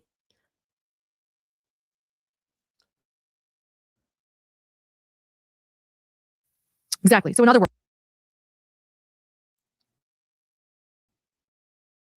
one of the people who has been bullying me, there's a long history here. And maybe people should think about that before they believe things without evidence. For my friend, I've been a very close friend of Lauren Matthias for over a decade. She lived in my house for several months at a time in 2023 and 2024 while she was covering the Daybell murder trials in Boise, Idaho. I have stayed in her home while I've been in Las Vegas, Nevada for work. Lauren and I speak regularly. We've spent significant time together over the years, and we've been there for each other through all of our highs and lows over the last decade. She is truly one of my closest friends. In addition to being Lauren's closest friend, who planned the entire memorial with me for victims that I care about. I've worked as a high-level political consultant and public relations professional for over 20 years.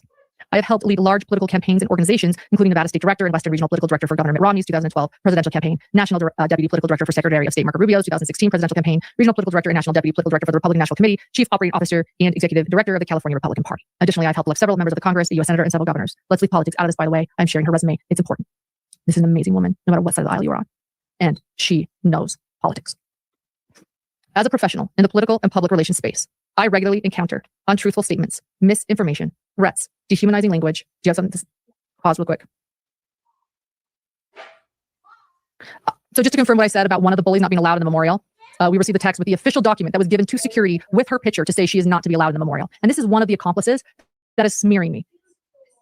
So before all of you people have believed these things and canceled me, maybe think about who this group is and their history. I just saw the picture given to security of this woman saying she is not allowed inside this memorial. TV for a little while charges. So back to my friend's letter, my dear friend, as a professional in the political and public relations space, I regularly encounter untruthful statements, misinformation, threats, dehumanizing language, and vicious online bullying tactics related to clients that I'm advising. I have seen up close how damaging, hurtful. She showed it. I wasn't going to show it. She showed it. There it is. That's a fact. I have seen, let's remove it. I have seen up close how damaging, hurtful, scary, and devastating these online tactics can be. Once a post or video takes off online, it's almost impossible to stop, and the reputation damage created can be significant and incredibly difficult to correct. When Lauren reached out to me a few months ago to confide in me that she was dealing with online bullying from a former acquaintance, I was immediately concerned for her from the standpoint of being her close friend and from a professional standpoint based on the troubling online behavior and bullying that I've seen over the years and in my profession. She knew what this was and she knew what it meant. Over the past several months, I have personally witnessed the severe emotional toll that ongoing harassment, bullying, and stalking by the stalker has had on Lauren. I have spent many hours on the phone with her, consoling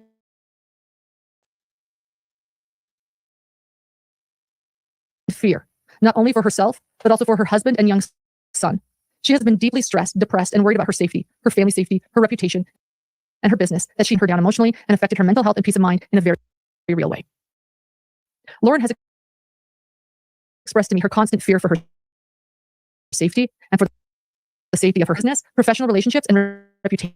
I have observed that this ongoing harassment has Girl, her teeth are way too big for her mouth, and it's partly the alcohol and partly the big caps. She can't even fucking put a sentence together cohesively. caused Lauren to become increasingly anxious and depressed. She has often sounded distraught, fearful, and overwhelmed. As a close friend of Lauren's, I believe the stress of these attacks has clearly impacted her ability to feel safe in daily life and has created ongoing emotional distress. Thank you for your time and for allowing me to share what I've witnessed.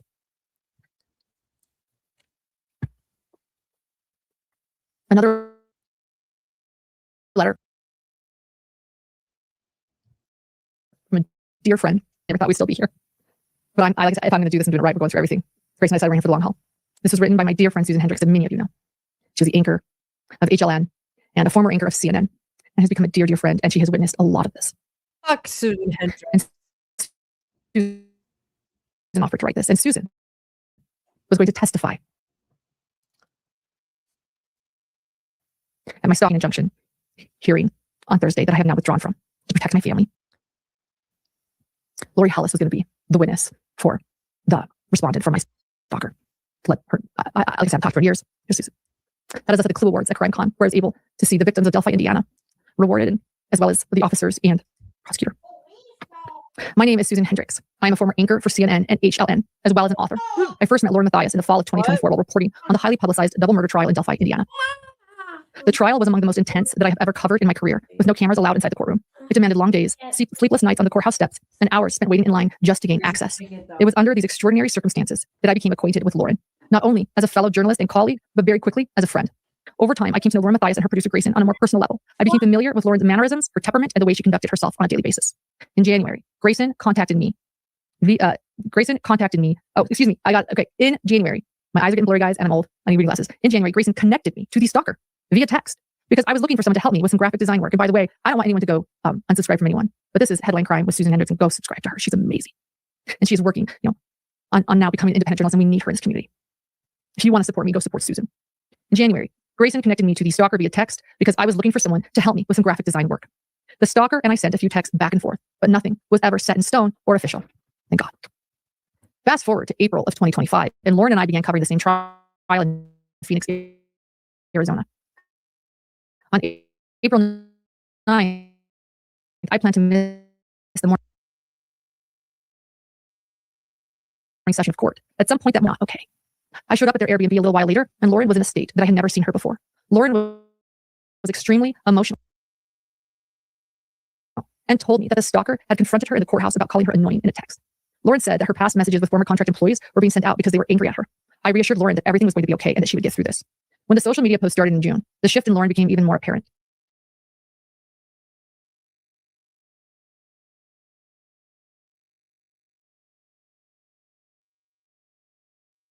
She became extremely fearful for her safety, even more than she already was. Anxiety she was feeling and how unsafe she felt given what was occurring. I met up with Grayson and Lauren again in July at the Brian Koberger sentencing. There was a line in for the sentencing beginning the night before. Many of the accomplices were in the front of that line. I recognized many of them from the social media posts and comments, as well as seeing them at different court events that they would show up for. Lauren and Grayson met me there to get in line with them and ended up leaving in the middle of the night because Lauren expressed that she was feeling unsafe and intimidated by the group. And that's true. I told all of you I didn't go to the sentencing because it was too much. But I was also being told by people in line with them that they were saying things about me, calling me a defamer, calling me bad. And people were coming out there, what is it that you have against Lauren? People were telling me, they're talking in the front of the line. I left. Couldn't do it. Hi, birthday twin.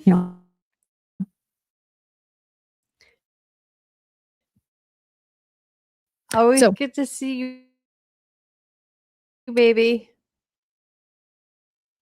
Attention, and Lauren left to where it was clear to me that she was feeling stressed and panicked. The next morning, I got breakfast with both Lauren and Grayson before my flight home. They explained that they had called the police the night before after a confrontation occurred at dinner as accomplices. They shared that after the two of them were confronted, they felt they could not easily leave the restaurant, which is why they called police or an escort. It was clear to me that the two of them were in absolute panic state and what I would describe as fight or flight. They were concerned and worried, and they kept looking at the door anytime there was a noise. Lauren especially was on high alert and extremely emotional as she explained how much fear she had and how unsafe she felt with escalation. Lauren called me weeks later and told me the stalker was now posting about her husband on social media, and she shared with me how harmful it was to both her and her husband. She was fearful for her family's livelihood based on the public lies being spread about her husband and his career by the stalker. I again witnessed the fear Lauren continues to have while at CrimeCon in Denver. Aside from my pre-committed work events during CrimeCon,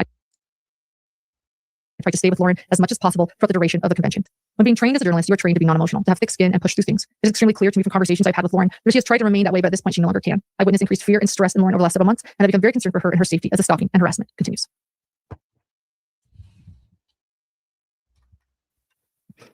All right. This is the person who took the photograph that we saw. They just let me know that they recognize this person. They were present in the main bar. They were an individual. The individual was identified as the stalker in the immediate vicinity, and other individuals known to me.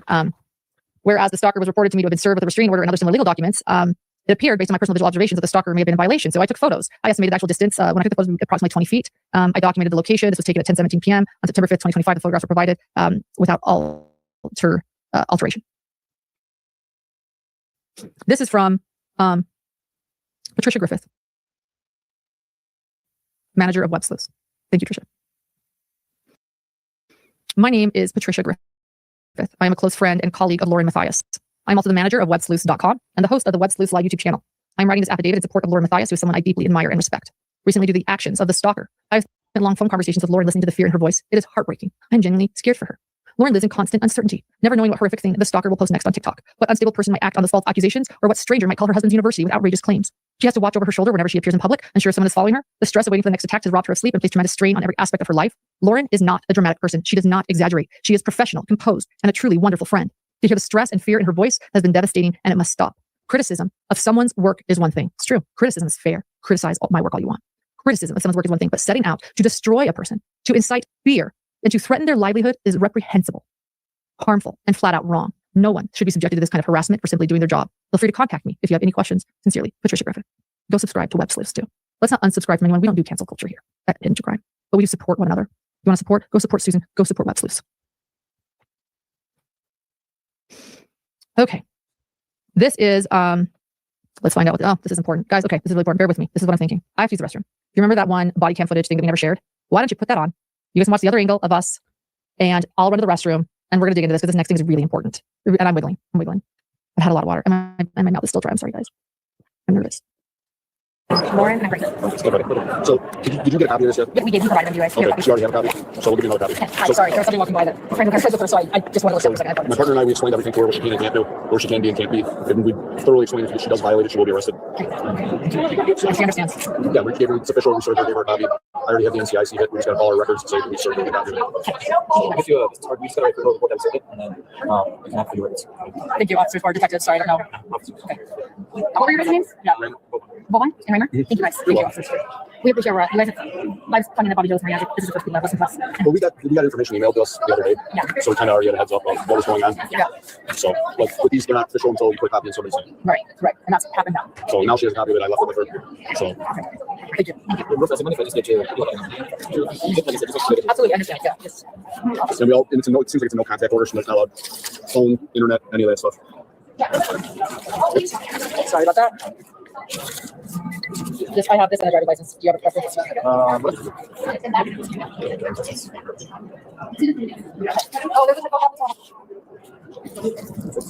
and real fast, I can just get your phone number.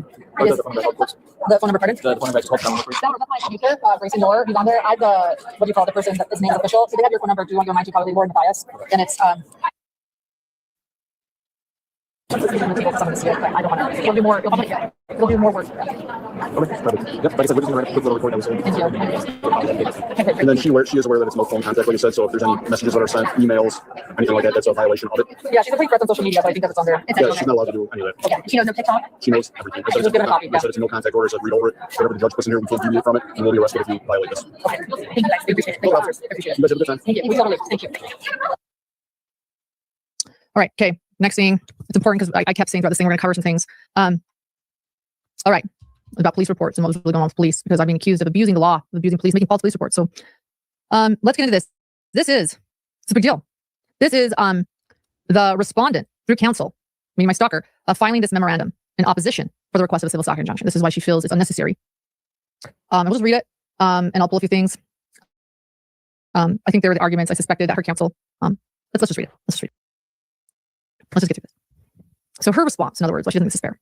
Through counsel, the respondent, through counsel, hereby files this memorandum in opposition to the request for civil stalking injunction and in anticipation for the evidentiary hearing that is set.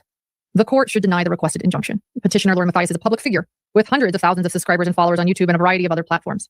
I've actually been somewhat kind of understanding media. I think I would call myself actually a limited public figure, but nonetheless, let's keep going. Hundreds of thousands of subscribers and followers on YouTube and a variety of other platforms. Matthias uses these platforms to speak out on a range of issues, including current events, legal news, true crime, and culture. But Matthias also has a history of using various means to deprive others of the very same rights she exercises. Several individuals have been the subject of cease and desist letters. So I'm going to stop right there. 3 people in the past year have been the subject of cease and desist letters from me. That is true. 3 people. 2 of them are ex-contract workers to request that they stop sharing texts of mine. And then the third person that I mentioned is Lindsay, ex-producer of mine, for completely separate reasons, nothing to do with those others. It's completely separate. And I've already talked about that one and why. Those do not have to do. Nature of running a business happens. So several individuals have been the subject of cease and desist letters, 3 have, or false police reports. So she is claiming that I have filed false police reports.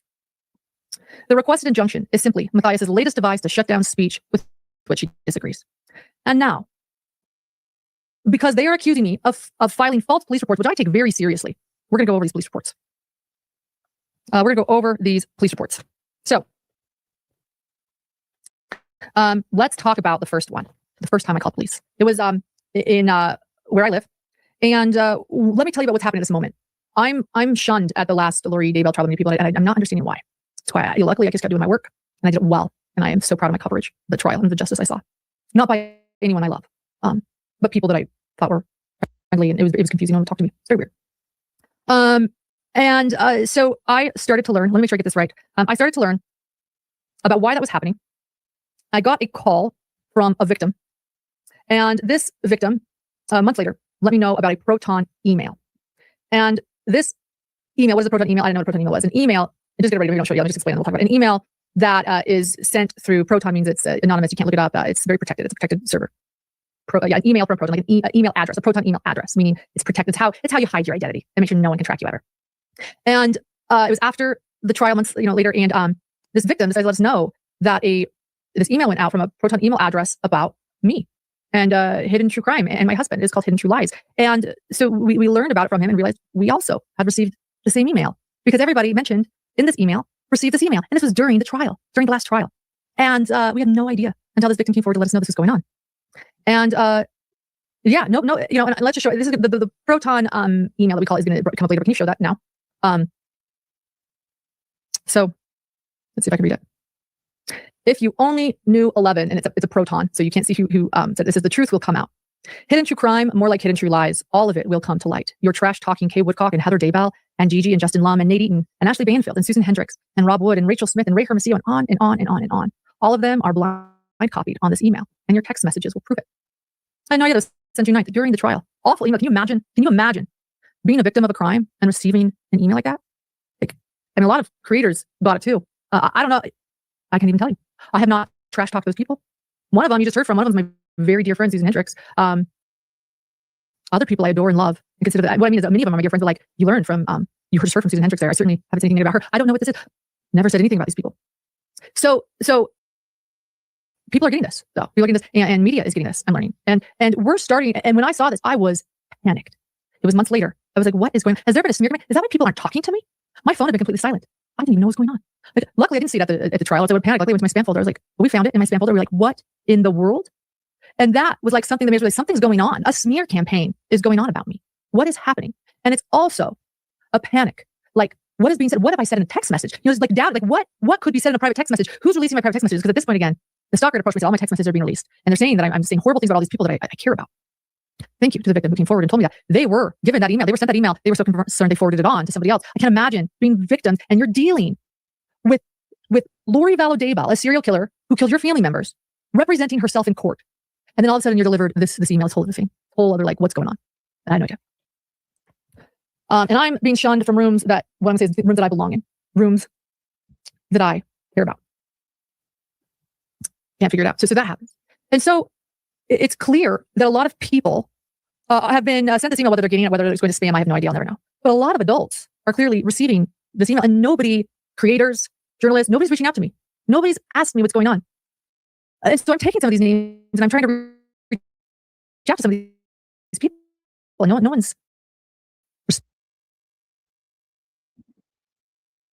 responding. Like, no, I'm like, what's going on? I reach out to a creator that I learned had spoken to victims about me. Someone had said, this creator is saying stuff about you. I'm like, what? What have I done? So I tried to reach out to the creator once. I called them once to get an answer, and I texted them once asking to talk, and they didn't respond. Nobody's reaching out to me. Nobody's coming to me to find out what is being said or what's happening. And so in the panic and confusion, Grayson decides to call this creator that won't talk to me, that I've learned has been calling some of my professional contacts, but yet won't talk to me. And this creator, by the way, has talked to my ex-contractor, and that's what they're telling people. So I'm like, oh, okay. So, okay, we know that now. That helps. But neither of them are talking to me. So an ex-contractor of mine and a creator are now calling some of my, okay. So Grayson's like, why don't I try to reach out to this creator? That's what she thinks to herself. And she gets a hold of this creator. And this is verbatim what they state on the phone. Yeah. and we're going to bring it up what they say, because this sets the stage for why police were called. I'm already panicking. I'm like, what is happening? What sort of smear campaign is going on about me? I am good. I care. So this is the verbatim of what the creator told Grayson. Quote, "The only thing that I can tell you is there are so many people right now that are pissed and that are calling for her head on a platter. It is pretty much the message I can get. They are pretty much all, that's pretty much all I know. It's just been a lot of mean things. Just in the first text or a text from someone that I don't talk to regularly. And it's like, oh my God. I just think from the messages I've seen, I would prepare for something publicly at some point. I don't know how or when. I just tell people that I don't want to know what's happening. So that way I can truly say I have no clue." Convenient, but they wouldn't talk to me. Seems like they actually do know something. There are a lot of people that are really, really, really pissed off right now. And that's really all I know. People are mad. I would say brace yourself based on a few things that I have heard here and there. Something's in the works. A couple messages I got were, keep an eye on your notifications because we're going to blow this shit up. I don't want to say it's over. It's kind of just getting ramped up. And that's reading the text messages that I've gotten. Brace yourself. Something's going to go big. Something's going to go viral. I'm not touching this. I'm not getting my hands dirty. This creator, again, would not talk to me, was also calling several of my professional contacts behind my back. But they don't know anything. They're not getting their hands dirty at all. Not one of those people reached out to me. I felt like Charles Valor running around trying to figure out what's going on. Why am I being labeled dark? What did I do? What are they saying? What's happening? I have no idea. Except that I know 2 people allegedly involved in calling my contacts. That one of them called the creator, and the creator is now calling people I care about. And that they want my head on a platter. And that they have private texts of mine and I should be ready for something to go big. They're going to blow this shit up. Head on a platter. I was so afraid. I didn't know what was happening. And I called people. No one would call me. No one would tell me what was going on. Just a whisper campaign. People that I thought were my friends, fellow journalists I thought were my buddies. No one decided maybe we should call Lauren, find out what's going on. And so with those threats, and with that imminent threat, I called my local police department, or Grayson called the local police department. I can't remember now. I think you say it was you, right? Was it you? We were together. I don't know. This is the date of that police report, June 19th, 2025. And the type of report is threats and harassment. Threats and harassment. Would you guys say that this is a false police report? Threats and harassment. When no one else would tell me what was going on. I mean, if you did, like I said, I knew that the creator was calling people, and I knew who called the creator to tell them stuff. That's all I got. So let's read some of the police report. I did not call the police about my stalker. It had nothing to do with her. There was no TikTok account at this moment. Nothing. Just a brace yourself. This creator clearly knows stuff. Brace yourself for stuff to go public, but nothing. So here's some of the words from this local police report. Ex-employees are suspected of sending emails threatening to expose Lauren's emails and text messages that could do harm to her and her business and re-victimize victims that she has worked with in the past. Yes. And like I said, can you imagine being a victim at a trial and receiving emails like this, dealing with this, re-victimizing victims? Yes. To do such a thing, to share text, to share private texts that are off record, where I'm discussing this case for years, that is going to re-victimize victims. Things that they should never hear going on behind the scenes. All I have done is defend them for years, the victims of this case. I don't want them to know why I had to defend them. I don't want them to know things behind the scenes that are so icky in the podcast world that they have to see them. I care about the victims. They are my friends. Some media persons have advised that they have received some copies of the emails and texts from another party, possibly an ex-employee. Only one email was sent to Lauren advising of possibly putting information out to the media, claiming that Lauren is not being truthful. And this email came from a Proton account. I showed you that Proton email. A law stated also, it does make it a misdemeanor to deliver defamatory statements to an editor or publisher if information is being released. There you go. There's an ex-employee, ex-contractor that as of July 2024 is suspected of releasing info to third parties. And that is true. Are they releasing text messages of mine, whether verbally or physically? Whether they're calling someone to do it or sending them? That's who I'm concerned about. Threats pertaining to the situation info on cyberstalking laws, using text messages for cyberstalking, which includes publishing or distributing information to increase the risk of harm or violence to the victim, is a Category C felony in Nevada. In summary, sharing text messages with a third party without the consent of all involved parties in Nevada could be considered unlawful and may lead to criminal charges, including felony penalties and a civil lawsuit for invasion of privacy. It's crucial to understand these regulations before sharing any personal communications. To simplify, the victim believes that the suspect or an ex-contractor has sent company or personal text messages to a third party. Lauren is concerned if text messages are released to the public, that her reputation will suffer and that victims of crimes she has worked with in the past will be re-victimized. Yes. If you are going to share with people what is going on behind the scenes in my chats day in and day night while covering cases, victims will be re-victimized. It is cruel to even send them an email suggesting something is coming out and that the truth will come out. And I have not spoken poorly of victims in my text messages, no matter what anybody has said. I have defended them for years when others wouldn't. So let's see. The ex-contractor was sent a cease and desist order from Lauren's lawyer on April 9th, 2025. And text messages have supposedly been shared with a third party after the cease and desist order was delivered and served, possibly even calling them. And yes, people can make fake text messages. Do we have that Janice screenshot? Janice shows you how to do it publicly. Yeah, find it. Janice makes fake text messages. Let's find that and we'll show them Janice making fake text messages. Yeah, that's a thing. Janice posts about that, how you can do that. So yeah, that's a thing. After the cease and desist order was delivered and served per request from the victim, I attempted to contact the creator. Let's see, hold on. I have bad eyes right now. This is really small. Yeah, do you have my glasses? It got dark and this is really small. I have, okay. Thank you. Guys, this is a new thing this year. Reading glasses sucks. Okay, much better. Much better. So then they attempted to contact the creator. They left voicemail with both my ex-contractor and creator, who told us then they wanted my head on a platter, requesting a call back. Those were the two people we told them to call. Well, they called back, and the ex-contractor advised that she had not shared the info or text with anyone. That's false because, yeah, anyway. She was, even if reading them, she was concerned it could be Lauren's newer friends. The newer friends and employees had contacted my ex-contractor to ask her about my working relationship. What did we just learn? My stalker, I know the TikTok didn't exist. This is when I was just saying, hey, leave me alone. I feel threatened. She contacted my ex-contractor to learn about my past working relationships. Stalking. Torturous interference. Malicious. Like, why? My stalker was sitting right next to me. Director angrily quit and said she never wanted to speak to me again. And I cried. And she hugged me. And now she's angry at me and she is reaching out to this woman to get dirt on me. Once again, this stalker is relentless and calling everyone I know and triangulating everyone I know. Triangulating everyone to tell them lies, to spread fear. Like, this has been going on for months. And that, my friends, is something that I learned from this police report. And it is not a false police report. And after we learned that she was involved, and by the way, I mentioned that the entire police exchange with the police on my end, he knew that. The recording, we're going to pull that up, listening to what the police officer also said after talking to both of them. I texted it to you okay. So we recorded everything the police officer was saying to us. He knew I was recording. I said, by the way, can I record? He goes, yeah, I'm here. I've got, so yes. So this is one of the things that he told us. He came back from talking to both these people. Yeah. And by the way, throughout this whole thing, like, I'm having to figure this out on my own, like a journalist, without a single journalist or anyone else is reaching out to me, but I'm figuring it out. Friends are reaching out. Friends are telling me when somebody's calling them, they're coming clean. So we're going to pull that up. But essentially the police officer comes in and says, so I talked to the ex-contractor and they're saying that they brought up the stalker's name. So they mentioned the stalker, not us. We were like, oh, really? Huh. So here we go. This is from my recording that was taken with permission from officer who knew that I was recording while he was investigating my report. Lauren, I say, what are they saying? Officer, the anonymous Proton email came up saying that, yeah, there is information, but yeah, I've talked to creator and ex-contractor. Lauren, okay, and what did the ex-contractor say? Well, she says that she got messages from the past and stuff, and denying different, denying that she's part of this kind of thing. But she did mention that my stalker, she mentioned that person. Lauren, that's what she's sending texts, officer, that she feels that might be somebody that might be more involved with it. Lauren, okay, with it, by the way, what is with it? And we're not playing the audio, but in the audio, you can actually hear Grayson say, huh, that's interesting.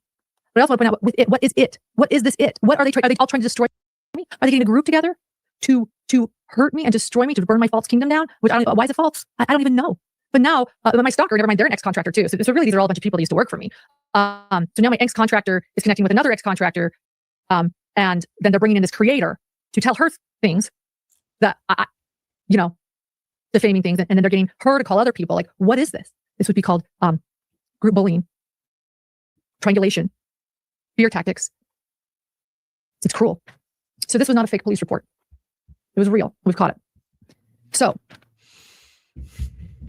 I supposedly filed false police report. The other police report, as you know, and we're not going to go over it again, was in Boise, Idaho, when we felt threatened and felt unsafe walking to our car. So we called dispatch to escort us to our vehicle. After that happened, that was when police said, hey, why don't I take an incident down? Because if you get a lot of incident reports, it's helpful. Let's get this in an incident report. I did not call for an incident report. Those are the only 2 times that I've called police. Neither of them fake. And yeah. And I'm not going after my stalker with police. It was after, going back to the local police report, it was after the stalker was mentioned that the police officer then called her too. And then she recorded that for all of TikTok, that call. So So several individuals have been the subject of a cease and desist letter or false police reports. The requested injunction is simply Matthias's latest attempt to shut down speech with which she disagrees. The requested injunction lacks merit under Utah's civil stalking statute. The stalking